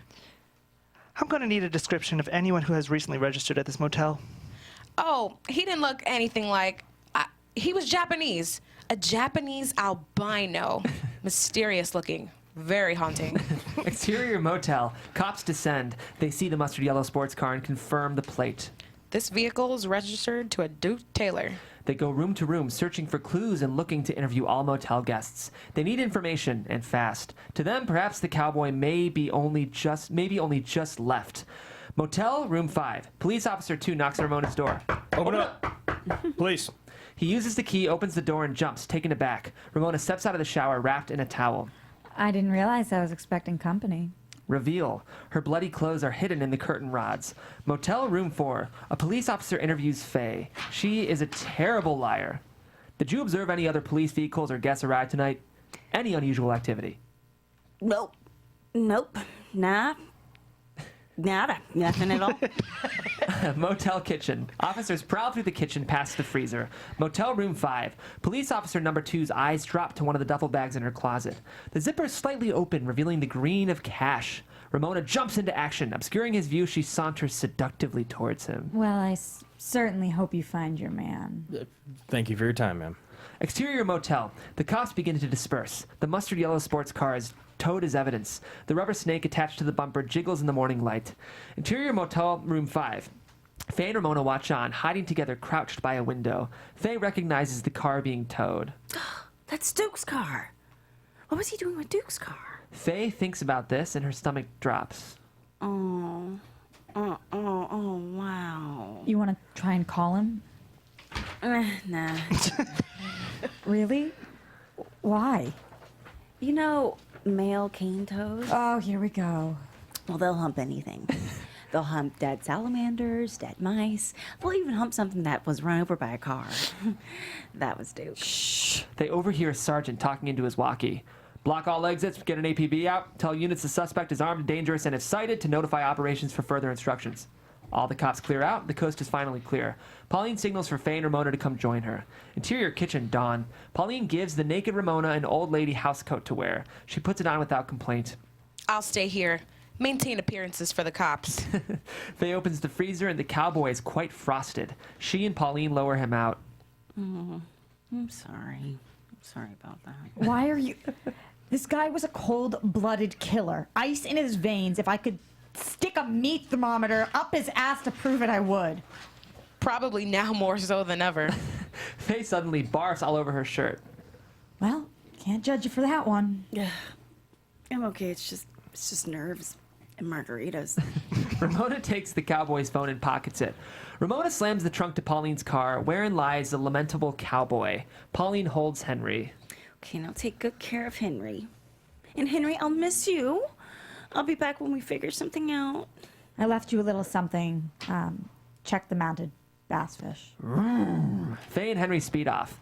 Pauline waves goodbye. An icy wind cuts through her. She suddenly feels very vulnerable and alone. Interior main office, morning. Pauline approaches the largemouth bass fish in her office. It has a big dent in it the shape of a head. She reaches into its wide gaping mouth and withdraws a gun. It's the cowboy's gun. Pauline holds it up like a child getting a candy bar. Now we're cooking with gas. Interior, exterior, Pauline's car, day. Ramona's at the wheel. They both wear old lady housecoats and headscarves, compliments of Pauline. How long has it been since we slept? Over 24 hours. Don't talk about it. Faye moves her arms wildly in a bicycle wheel motion. It's okay. As long as I'm in motion, I can keep going. I'm like a shark. This whole area is hot. If we can just get past the freeway entrance and exits, I'll feel a lot better. Faye, listen to me. Do you think anyone has called you in as a missing person? What? You flatter me. What about the van? Interior, Faye's house, answering machine, day. Hey, It's Faye. And Henry, leave a message. Faye, it's Clarence. You haven't shown up for work today, and I please don't quit. I'm sorry. Come back. The dogs miss you, and I miss you. Beep. Interior, exterior, Pauline's card day. Thanks for saving us back there. Pauline raised me when I was a kid. God, if anything ever happened to her, I guess we're even. Faye gathers her courage for what she's about to say. I'm also really, really sorry about your finger. I honestly think it will haunt me until I die. Yeah, well, guess those dreams of being a concert pianist are out the window. Oh, man. Faye? I'm kidding. I was never going to be a concert pianist. Okay. But that dream of winning a bowling championship is definitely up in smoke. Interior hospital day. Officer Dwight lies in bed, bandaged. He's come to, and 2 cops speak to him. Dwight, can you remember anything? What vehicle was Roy Rourke in pursuit when he shot you? Officer Dwight grimaces through his bandages. Scrub-a-pup van. Scrub-a-pup van. The sports car Roy Rourke was driving, the one we towed, it was registered to a Duke Taylor from San Bruno. Well, guess who didn't show up to work today? I called over to San Bruno Station. He's a missing person. Let's send someone back there. Set up surveillance at the motel. Exterior motel day. A car door opens. The first thing out is a crossbow. Then we see him, Crispus, the quintessential Southern gentleman, assassin of assassins. He gets out of the car and looks about him with a predatory gleam and a dash of pageantry. Interior motel office day. Pauline sits at the front desk. She watches a YouTube video on how to ferminate dogs to make dog fur sweaters. Exterior back of motel day. Crispus sees the parked Scrub-a-Pup van and takes out his cell. Interior exterior Pauline's car day. Ramona is still teasing Faye. And I guess I'll never use a yo-yo the same again. Okay, you stop.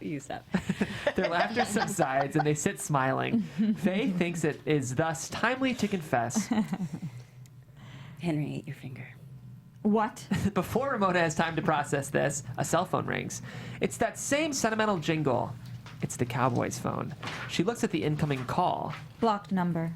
Should we answer it? Deep breath. Ramona deepens her voice and does her best cowboy impression. It's pretty clumsy. Yeah. Exterior back of motel, interior Pauline's car day. Standing by the Scrub-a-Pup van, Crispus answers cautiously. Roy, your uncle told me you'd be here with your 2 little friends. Ramona recognizes the voice and her eyes widen. Crispus smiles, amused. So does he. Ramona Slim. I'd know that voice anywhere. Interior Pauline's car day. Ramona hangs up immediately. Rip sent his favorite psycho killer to the motel. Pauline. Call her. Hands shaking, Faye takes the phone and dials the motel. Interior motel office day. Ring, ring. Too late. Crispus is already inside, his crossbow aimed right at Pauline's chest. Her arms are raised. Crispus sees the framed picture, the one with Faye and Pauline pictured together, and he makes the connection. He looks Pauline over with unnerving malevolence, then down at a nameplate on the desk. Well, hello, Pauline. How are you today? The man is positively bone-chilling. Oh, just hanging loose. How are you doing? Ring, ring. Crispus rips the phone out of the jack and tosses it. Pauline rolls her chair ever so closer to the mounted bass fish on the wall. Closer. Closer. Interior Pauline's car day. It goes to voicemail. You've reached the Humphrey and Sabrina motel. Oh, something's happened. Let's go back. We gotta go back. Interior exterior motel office. Suddenly a police car pulls into the motel parking lot. Help! Police! Crispus turns to look. This is her chance. Pauline thrusts her hand inside the bass fish's mouth and retrieves the gun. Trembling, she points it at Crispus, her hands shaking. He's utterly calm, but Pauline's hands shake so badly that she drops the gun. Crispus takes it, dives at Pauline, and overtakes her. Help! Police Officer 4 comes running in to see what's happening. Freeze! Drop your weapon. Whoosh! Crispus crossbows him in the chest. The officer collapses, and Pauline gasps in horror. Move.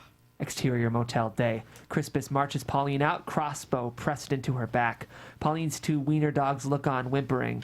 Humphrey, Sabrina, be brave. I'll be back. Don't be scared. Crispus rips a piece of duct tape using his teeth in free hand. Thinking fast, Pauline suddenly utters her animal cry. Row! Suddenly taken aback, Crispus slaps the piece of duct tape over her mouth. He pops his trunk and it's lined with plastic. Pauline is filled with dread. Get in. Interior exterior Crispus's car day. Crispus calmly sits in the driver's seat and he makes a call. I've got your friend in my trunk. Pauline listens, her eyes darting about nervously. She can make out what's being said, and next to her is the crossbowed body of the regrettable cop. Interior, exterior, Pauline's car day. Faye and Ramona both lean in, listening intently. If you want Pauline to live, bring the cowboy and the $6 million to the headquarters, or she dies. You've got 2 hours. Any funny stuff, she dies. Understood? He hangs up. They've got Pauline. Interior, exterior. Exterior motel, interior Crispus's car day. Crispus tosses the phone onto the passenger seat, and something catches his eye. It's the iPad. The blue dot tracking Henry's dog collar is getting closer and closer to him. Curiously, he looks out the rear window. Nothing. He looks out the side mirror just in time to see, smash, Pauline's pet wild dogs from earlier leaping through the car window to attack Crispus. One of them wears Henry's dog collar with the GPS, teeth growling, biting, barking, Crispus screaming. From inside the trunk, Pauline breaks into a devilish smile. Interior, exterior, Pauline's car day. Faye and Ramona are grim and guilt-stricken. I wish I had a time machine so we could go back before any of this happened. If I had a time machine, I'd redo my whole life. Control-Alt-Delete. Look, I've got to go try and save her.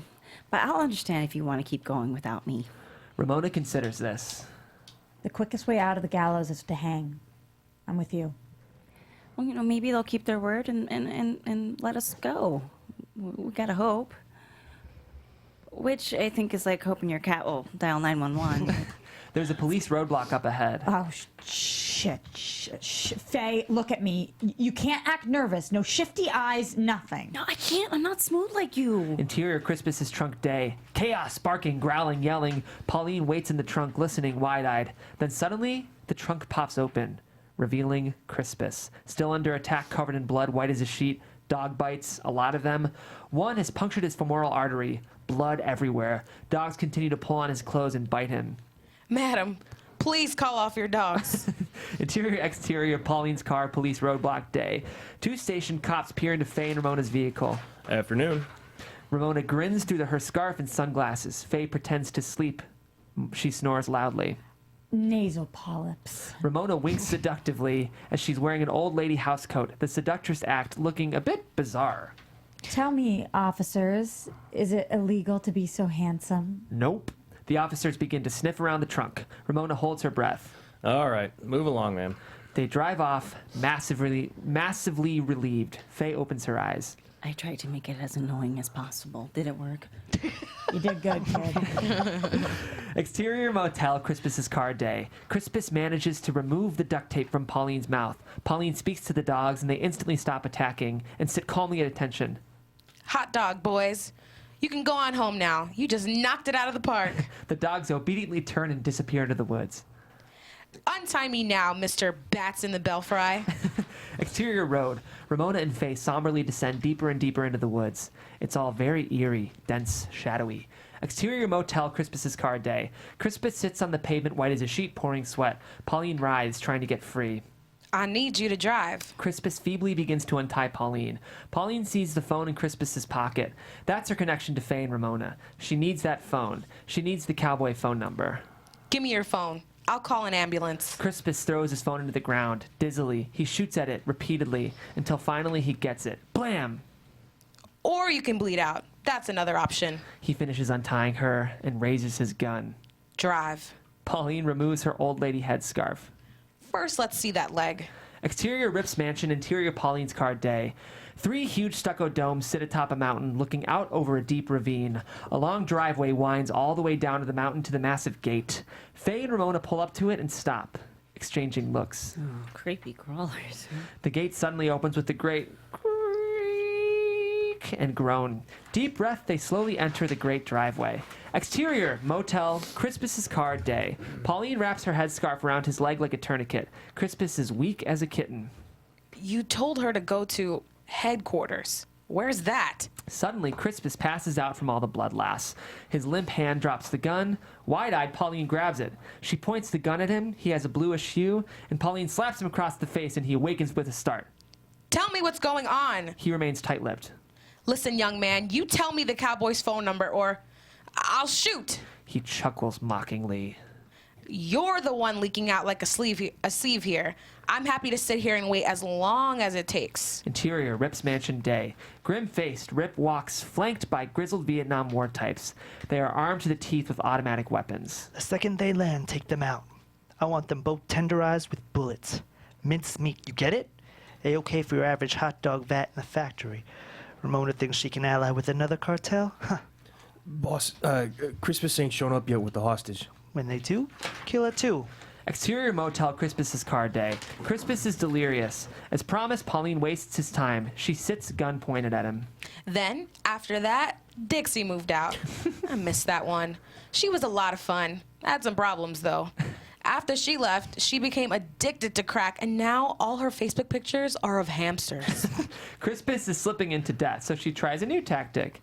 There isn't much time before you flatline. So tell me, oh tell me, the cowboy's phone number. Does it start with a 2? Does it start with a 9? He passes out again. Smack! She slaps him across the face again, but this time it launches him into 555-9613. Stunned. Pauline repeats the number, committing it to memory. 555-9613. 555-9613. She turns to sprint into the motel when Crispus weakly grabs her arm.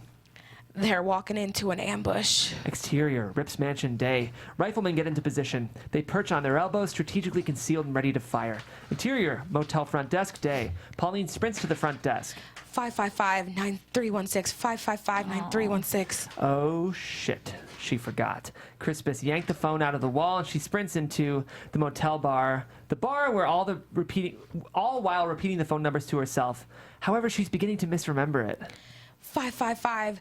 555-9613. 555-9319. Pauline dials a number, then hears, "This line has been disconnected." Interior, Pauline's car. Exterior, Rip Mansion's gate day.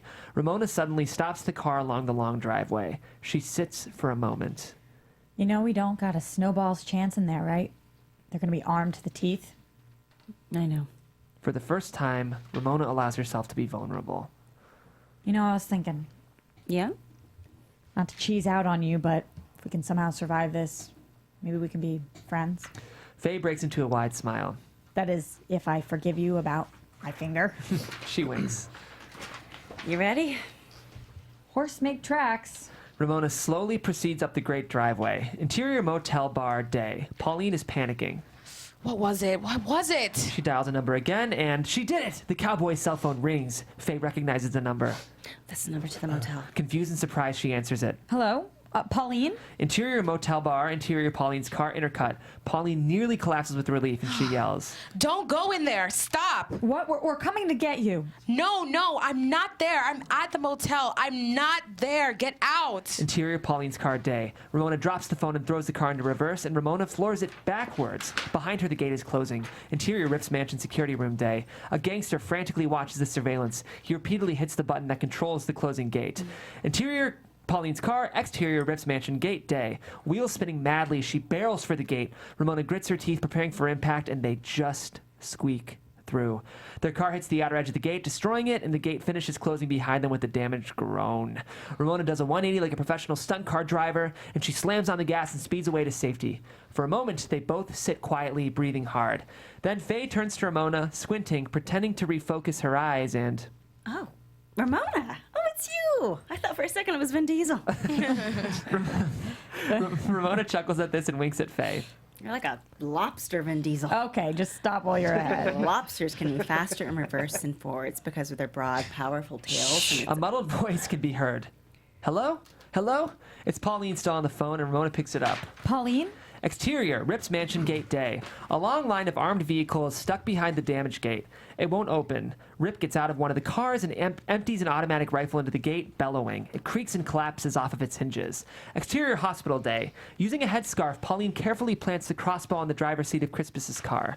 She wipes the prints from the steering wheel, and just as she finishes up, a voice comes from behind her. Excuse me, ma'am? Pauline turns, startled. Ma'am, I'm very sorry. Your friend's not going to make it. Oh, okay. Pauline waves him off impatiently as she sees Faye and Ramona have arrived. Faye excitedly runs toward Pauline, arms extended for a big hug, then stops and gasps. Pauline is covered in blood. Oh, don't worry. I brought a change of clothes. They stare at her dumbfounded. Are you okay? I'm fine. I needed a getaway car, and I thought, I can't borrow someone's car who's bleeding to death right in my parking lot. That wouldn't be very nice. So I brought him here.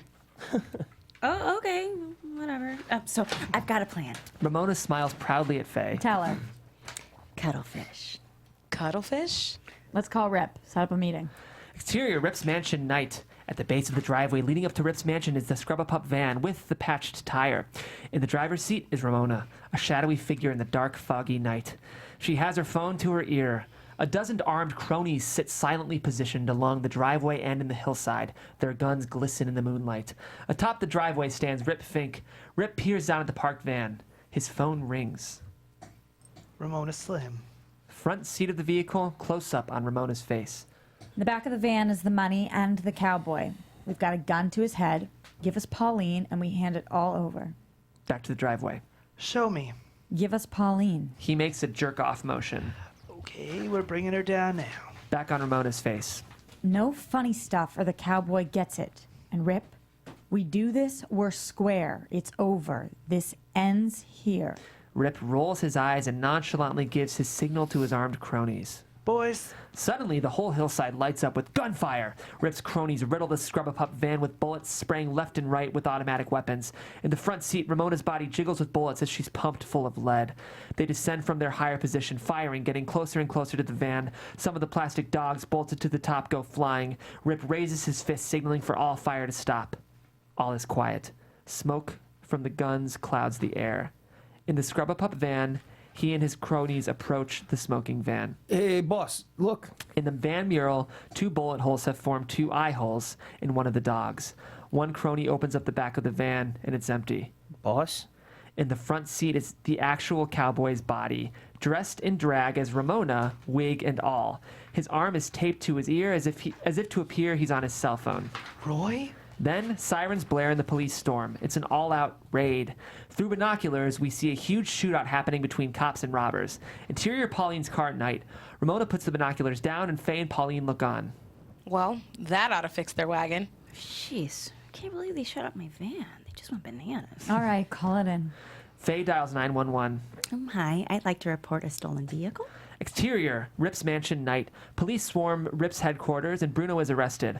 One by one, all the gangsters die. Every vehicle is riddled with bullets. Rip runs, panicking, and in the moonlight, Rip is shot down. Binoculars, Ramona sees Rip die and she breaks into a huge smile. Is it wrong that I'm this happy?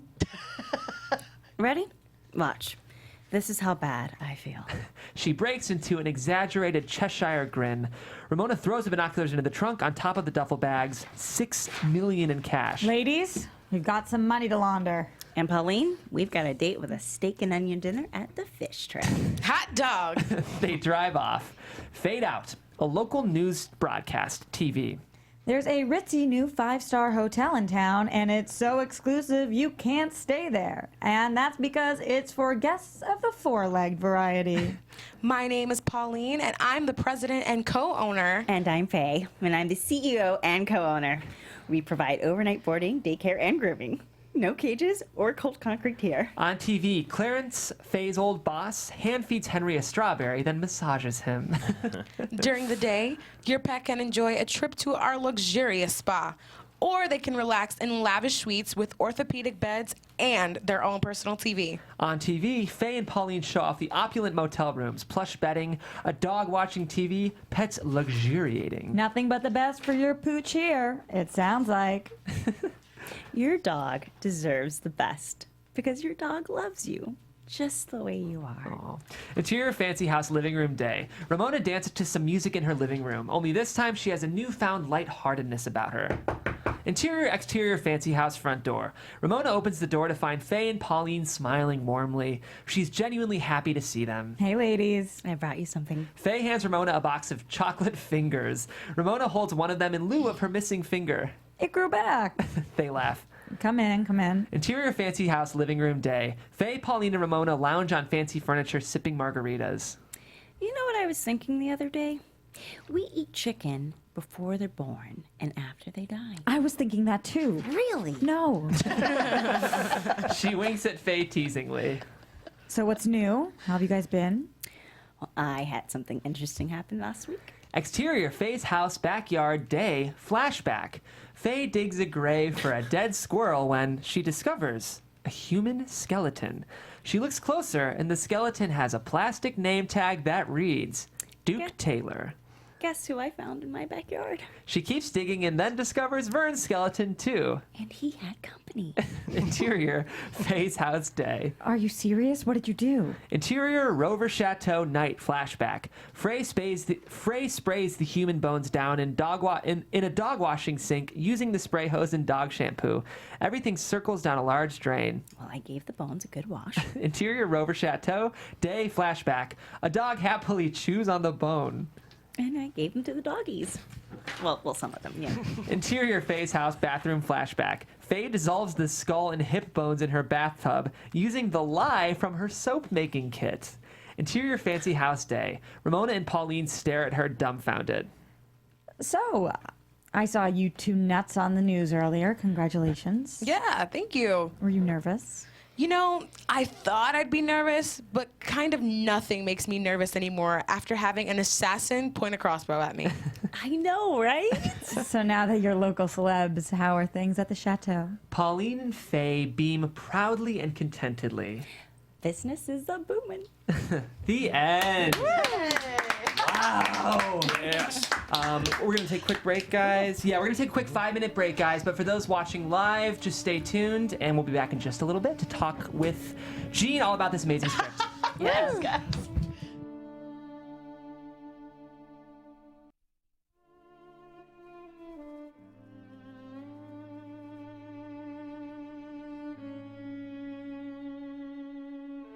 Ladies and gentlemen, welcome back to the Unproduced Table Read. Jean, thank you so much for letting us read this on air. Yes.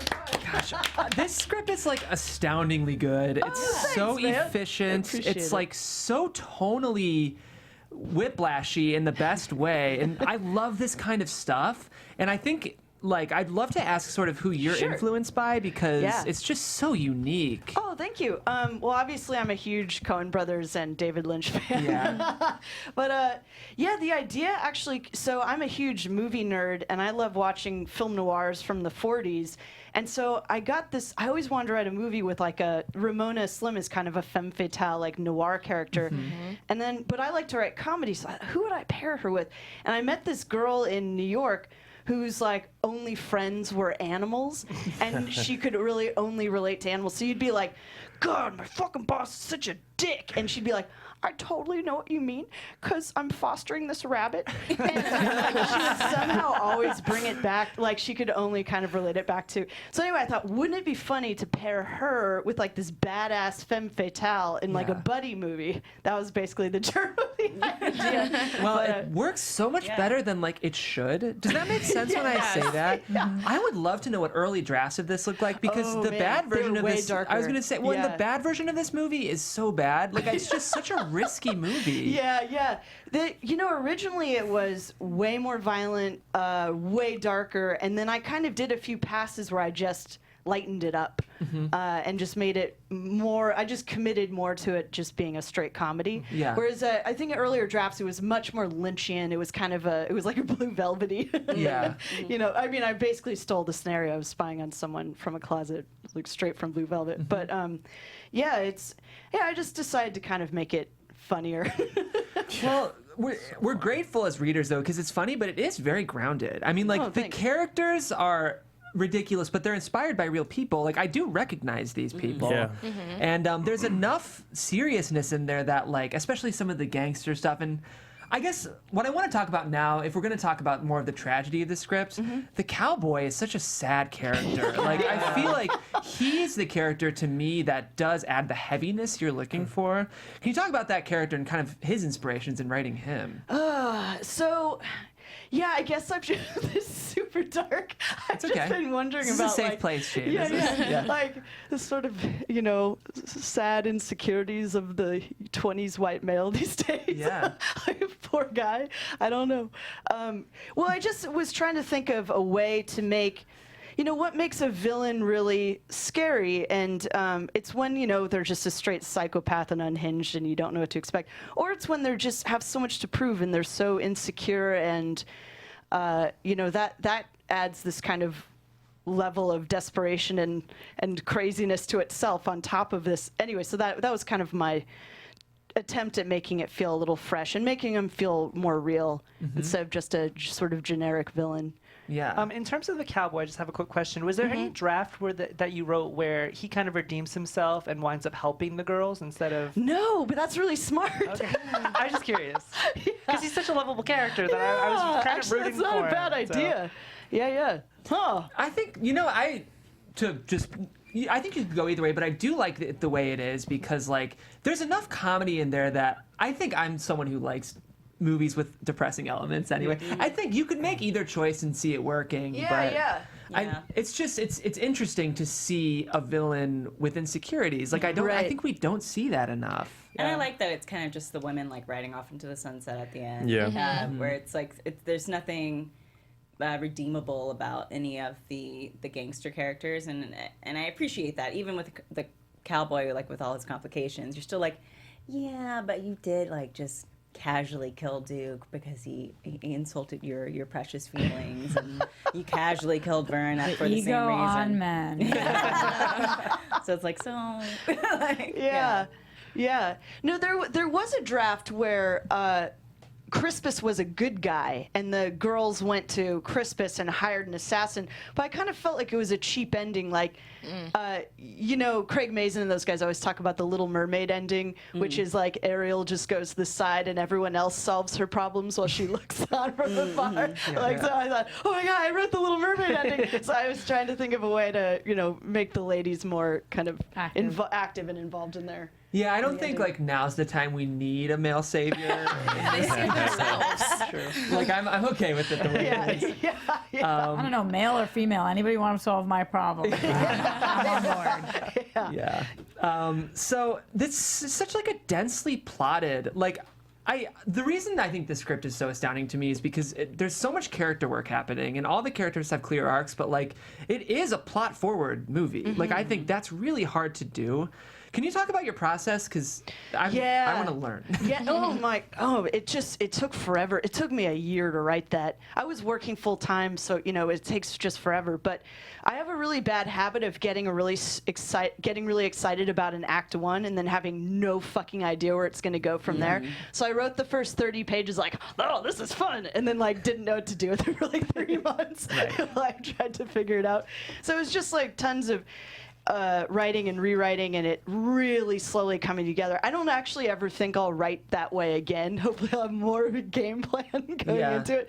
But little things just happen in your life. I was having a hard time figuring out a creative way to get Faye into Ramona's house to see the money. Like, what's a creative way to get her in that house? And then my sister's garage door broke, and she got a new garage door opener, and it kept opening the garage door of the house across the street. I was like, oh my God, I'll use that's a new way. That's great. Yeah, so I just very gradually over the course of a year, these little things would come to me, and I'd go back and rewrite and have to redo everything, and it was a really long, slow process. There was no real trick to it. Yeah. I mean, it's a good answer because, like, writing is hard work. Like it really was. Yeah. It was, there were days I would just go to the library and put, like, 12 hours in and just obsess about, like, a couple scenes. It was just a lot of time. Mm-hmm. Definitely.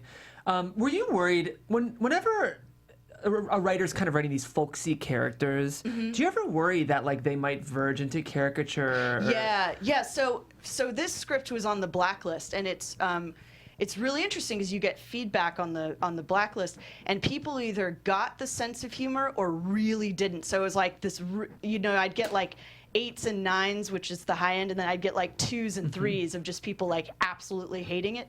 And that's that's kind of the risk you take with comedy and with kind of creating like goofy, folksy characters like that. Like people are either gonna love them or hate them. Right. So it's like, yeah, it's a risk for sure. It's funny because on the page, it's really only in their mind that they become caricatures. You know what I mean? Yeah. Because they're all written fine. So it's just the person reading it being like, "Brr, dur, dur," and they're like, well, Pauline sounds dumb. And you're like, well, you sound dumb. Pauline is based like an amalgamation of all my old Italian aunts, like rolled into one.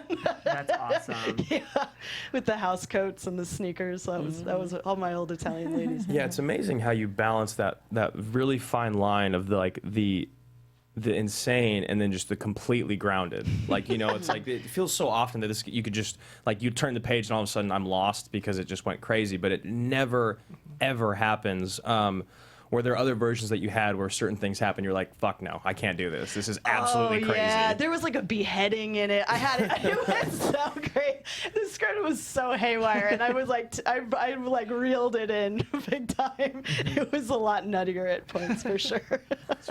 Have you thought at all about like? I know you're a director, and this is the kind of script that would need a very sure-handed director. Yeah, for sure. Do you feel like this is something you would want to direct? Oh yeah, big time. You know, it's an expensive movie though, so I'm you know, you have to be realistic. Like no one's gonna give a few $1 million to a first-time director. But yeah, I would love to direct this.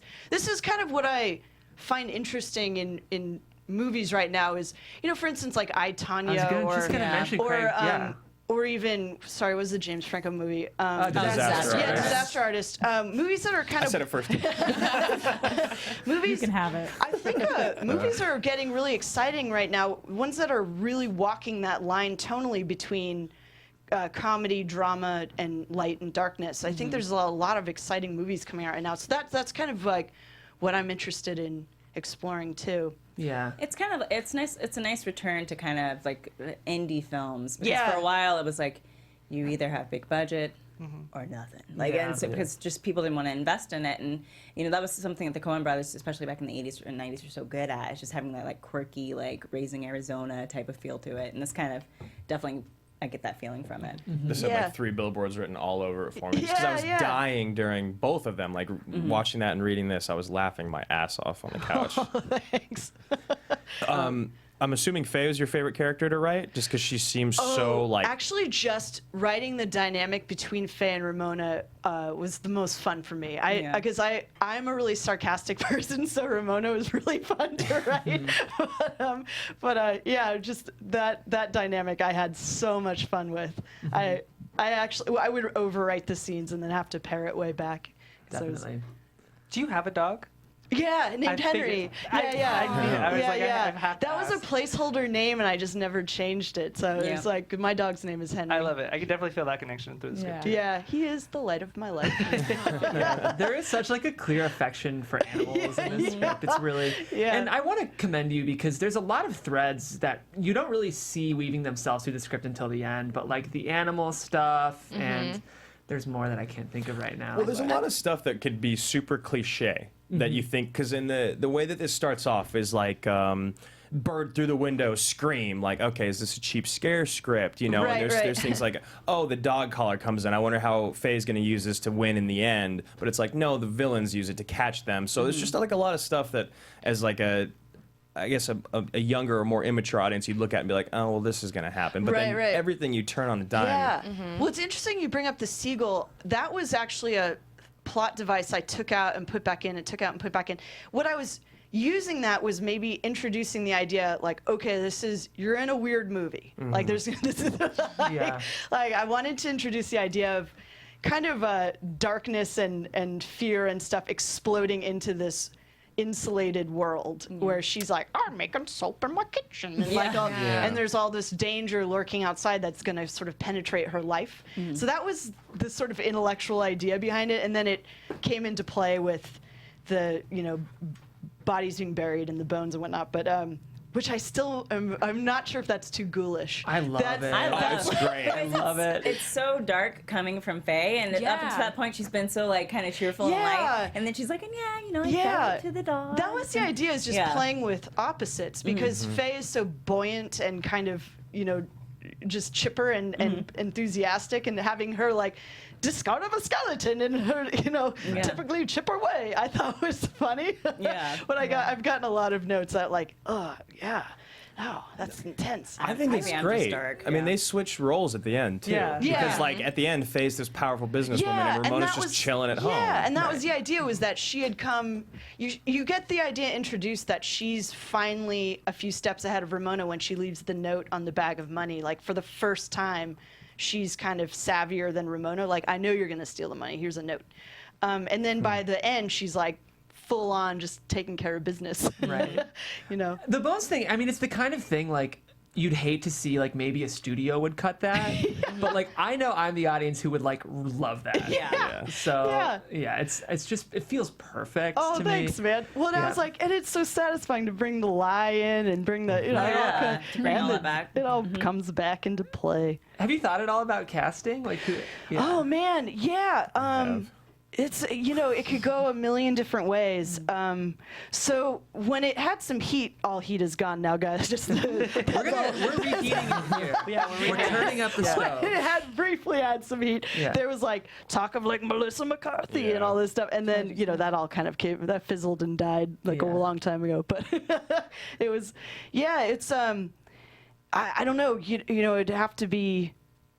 I don't know. You put me on the spot. I mean, I'm the two drawing of a blank. them from Spy would be perfect. Yeah, Melissa yeah. McCarthy and Rose Brent would be Yeah, Vern or or I don't know if you guys saw Glow. I thought Yeah. their So good. dynamic was really Allison Brie, similar. Betty Gilpin. Yeah. When I saw Glow, I was like, oh my god, that's exactly what I was kind of going for. It was like a super theater nerd with a kind of a Cool. cool. Soap Yeah. opera star. Mhm. Yeah. Well, we've got some great actors here. Yes, I know. Oh, I was blown away. Well, Gene, is this your first time hearing it table read, or?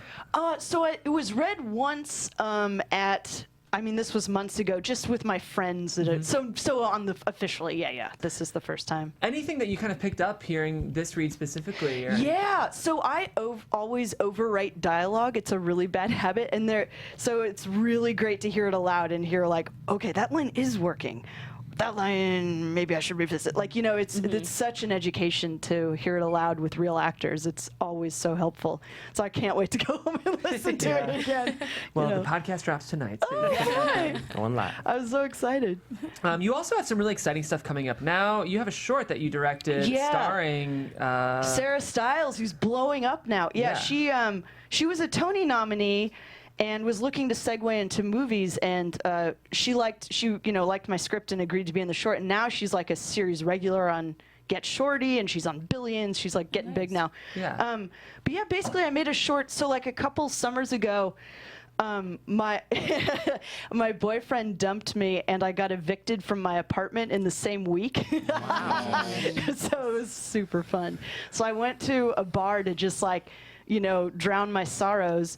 And I knew I should provide some backstory. I was living in Williamsburg, Brooklyn, at the Graham stop. So it was right.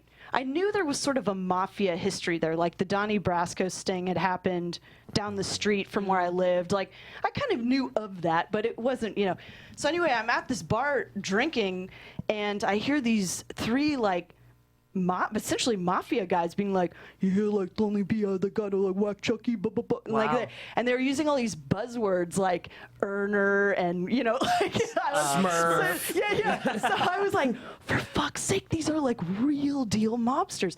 Anyway, one of them I'm just like eavesdropping, out of just sheer curiosity, and all of a sudden one of them goes, Genie? And I looked up, and it was the fucker. He owned the ice cream shop across the street from me, and my dog Henry would always pull really hard because he'd give him a little spoon of ice cream. So he was like, oh, this is Jeannie. She's got a Brussels Griffin named Henry, and like, blah, blah, blah. So anyway, we just started talking, and he found out I was Italian, Pesce, hey, Pesce. Yeah. And like, from there on, they paid for all of my very cheap, sweet Pinot Grigio for the rest of the night. And I got hammered with these guys, like hammered. And they were telling me stories about Henry Hill and like these famous gangsters. And I was just eating it up. And at any rate, they were like, so you like The Neighborhood? Which is the name of the movie. And I was like, yeah, I love it. I'm getting evicted. And they was like, who's evicting you? And I was like, I live in the corner, blah, blah, blah. And they're like, we know who owns that building. And I was very wasted, but they took me to the back of the restaurant to this little table, and I essentially had like a sit down with the mafia. Like I sat down with like these two guys, and they brought me over and they said, this is Jeannie. She's half Italian, which I'm actually only quarter. I lied about that. She's half Italian, and she likes the neighborhood. And they were like, tell them what happened. I was like, oh, I'm being evicted. And I was like so nervous. I was shaking. I was like, I'm being evicted, and I don't know what to do. And they gave me a card, and they said, you call this number, and we'll Take care of it. He'll take care of it for you. And I was like, I was such a pussy. It took me like a month to get the nerve to call. And even then, I emailed, and I got this email back that was in like size 100. And it was like, do not email, call me. I was like freaking out. So anyway, I call, and he's like, meet me at this bar. So I go and meet him, and he's this weird creep wearing a red turtleneck. And he was just a lawyer, and he was like, it's up to you how much you can stomach. And I was like, not a whole lot. So I just 86'd it. But that's the best story I've ever heard. Amazing. Yeah. Well, one of the funniest things about the weirdo in the red turtleneck is I was just like, I didn't know how to handle myself around these people. So I was like, I just want to say thank you so much for helping me out. And I gave him this awkward hug, and I pulled away, and he goes, that feels so good. He goes, will you do that again? So I was like, sure. So anyway, I put that in the movie too. But anyway, so my short film's about basically that. So obviously, in the short, I actually have the guy whacked and blah, blah, blah. But like, yeah, it's all based on this crazy fucking week I had with these Can mobsters. I hang out with you? Yeah. Amazing. But yeah, I'm so glad you just brought it full circle, because I was like, wait, how did we get into this story? I know, I thought too. Like, what happened? I didn't care how we were there. Yeah, that's so much. So anyway, it's premiering at Tribeca in like a month. Nice. Yeah, That's so awesome. crazy story. The programmer. Crazier than what you just told me. I should say like super coincidental. The programmer at Tribeca, she same thing happened to her back in the 80s. She was like, I was getting evicted, and they found out I was Italian. These mobsters offered to help me, and I was like, fuck me, that's crazy. Like, I killed someone. Yes. So anyway, when she saw my comedy, she was like, oh my God, we gotta put this in. This is totally funny. That's amazing. Yeah, it's a. But anyway, Well, yeah, I would love to Yeah. be your personal and professional friend. Oh my God! If you like to drink, I'll be your friend. We're all friends. Best friend, right? You just gained a new one. Gene, I'm so excited for you. I just thanks, man. have really excited feelings about your future. Thank you so much. It takes forever to build a career. It's a Yeah. slow trudge. Well, I have this feeling that you're on the precipice of just like very fast descent, but we'll see. Tribeca ain't bad. I know. Tribeca. Tribeca ain't bad. Yeah, that's gonna be fun. Yeah. That's gonna be fun. Do you have any questions for us, Gene? Yeah, like how many scripts have you read? What do you guys? What's This your is 48 for us. 48? Yeah. Wow. Hot Yeah, dog. yeah. So we do features and pilots. So yeah, we kind of try to read everything. So if I don't know how this would be the case, but if today wasn't necessarily your type of movie you love, we have everything. Oh my God, Yeah, totally. yeah. That's so exciting. Yeah. What a cool thing you're doing here. That's really awesome. It's been really fun. Yeah. It's been gratifying for everyone because, some of us are writers as well. We learn so much. And obviously actors love the chance to read really, really good material. Yeah. Well, you guys knocked it out of the park. It was so fun to hear you guys do Thanks. it. It was really hard not to ruin the audio laughing. It's good. I think it can pick it up a little bit. So. Do you have any other projects like you're currently writing right now? Yeah, so I wrote a. You want to bring in? We can read Sure, again next week, next Friday at Are you 10. casting them currently? Oh you my need God. a Korean One- Indian guy? One is like super half baked, but I'm excited about it. Just about two cleaning ladies who uncover a murder mystery in the houses they're cleaning. And then the other one is based on this. It's actually a really fucked up, sad story, but I turned it into a comedy. There was a murderer in my town growing up. Like, whatever. So anyway, so they all but knew who it was, but they couldn't quite prove it. So they had he was young, he was in his 20s, so they had this rookie cop, this girl was like 21 or 22, go undercover to befriend him, and she did such a good job, she became his girlfriend. And in real life, she wasn't able to get him to confess, and he killed again, and she like went insane from guilt. So, you know, and that's not so hot for a comedy, but like, Where did you grow up? Outside of San Francisco in this town called Belmont. Very exciting. Auto repair shops. Yeah. Not a lot going on. That's a trip. Yeah, but my whole family, the Pesces, they're all from San Francisco. They had an Italian deli called the Pesce Market. That's and amazing. Had a lot of funny stories from there. Oh, that's so awesome. It's so cool that you can like pull from your own life. Yeah, well, I had and a lot find of so much eccentric, inspiration. you know, Italian old ladies and to drama upon. Yeah. Well, you're just a really exciting storyteller, Gene. Oh, thanks. Just really, really good work. Thank you so much for letting us bring this Oh script my on. God, thanks for having me. I had it's such a so much blast. fun. Oh, and apologies for my weird email last night. I was half asleep and it had like 3 glasses of wine. I was super confused. Oh, it was great. I loved it. You have to throw that up on the screen. Yeah, can we table read that one? Yeah. She just said it was just this photo. We'll tweet it. I got an email that was like, "Don't forget tomorrow at 9." I was like, "Why is it 9? Wait, what's going on?" but I literally emailed my like stream of consciousness like half asleep. So I was like in all caps, like, "What? What do you mean?" Like, it was Trust me, I have gotten it was weirder emails super in my life. embarrassing. I wrote back in all 100, like never email again. Yeah, I woke up this morning and read it. It was like, "Oh, Pesce." That was a sleepy one. No, you're fine. Yeah. Well, Gene, if people want to connect with you and buy this script or connect with you at Tribeca, I'm sure some of our listeners will be there. What's the best place to get in touch with you? Oh, you can go to my website, genepesce.com, or just shoot me an email, which is, I mean, I don't give a shit. genepesce@gmail.com. And just so you guys know, Pesce's not spelled like the Joe. It's spelled like with the the Gene. E. So this is Gene Pesce spelled Pesce. Pesce. That's right. Well, for those of you guys who like today's script, I was actually connected to you by Anne Sloan, who wrote Go Betty, which is another wonderful script you read on the Awesome show. one. And I'd recommend that script because I think in the best way it shares some commonalities with this one. Sort of downtrodden women really finding their voice sort of through crime. Yeah. And just both really wonderful scripts. So Oh, I check out love Go Anne. Betty. And if you sort of liked the crime action of this script, we read a thriller called The Drowning Pool. That's about some murders in Mexico that took place that I think has some of the darkness that we read in today's script. So I'd recommend both of those features. Guys, this has been the Unproduced Table Read. Today we read Gene Pesce's wonderful comedy crime feature, Cuttlefish. If you want to connect with her, you can do so at Gene Pesce on Gmail or find her website. My name's Jeff. If you want to connect with me, you can do that at Jeffrey C. Graham. We're here every week on Fridays, and some of you guys have been pitching me some work on Twitter, which is great. Please continue to do that. And this is important, guys. Please continue to tell your friends about the show. Our audience has been getting a little bigger and bigger, little by little, getting more iTunes ratings, which is great. But that really, really helps us. So if you hop on iTunes and just want to give us a 5-star rating, that's really, really helpful and grows our show. And we're a missional show, so we're doing everything we can to not only grow the show, but grow the writers who come on. I also am surrounded by some brilliant folks. How about the rest of y'all? Yeah, I'm Andrew Guy. You can find me at Andrew Guy on Instagram and Twitter online. I'm out there. I'm Adrian Snow. You can follow me on Twitter and Instagram at Miss Adrian Snow, and catch me on Wednesdays on AfterBuzz for the Magicians. Roxy Stryer, you can find me at Roxy Stryer. Timothy Michael at I am Timothy Mike. And I'm Christine Alexis. All of our social media at Christine Bean. All right, guys, thanks so much. We'll see you next Friday. Hasta la pasta. Hasta la pasta.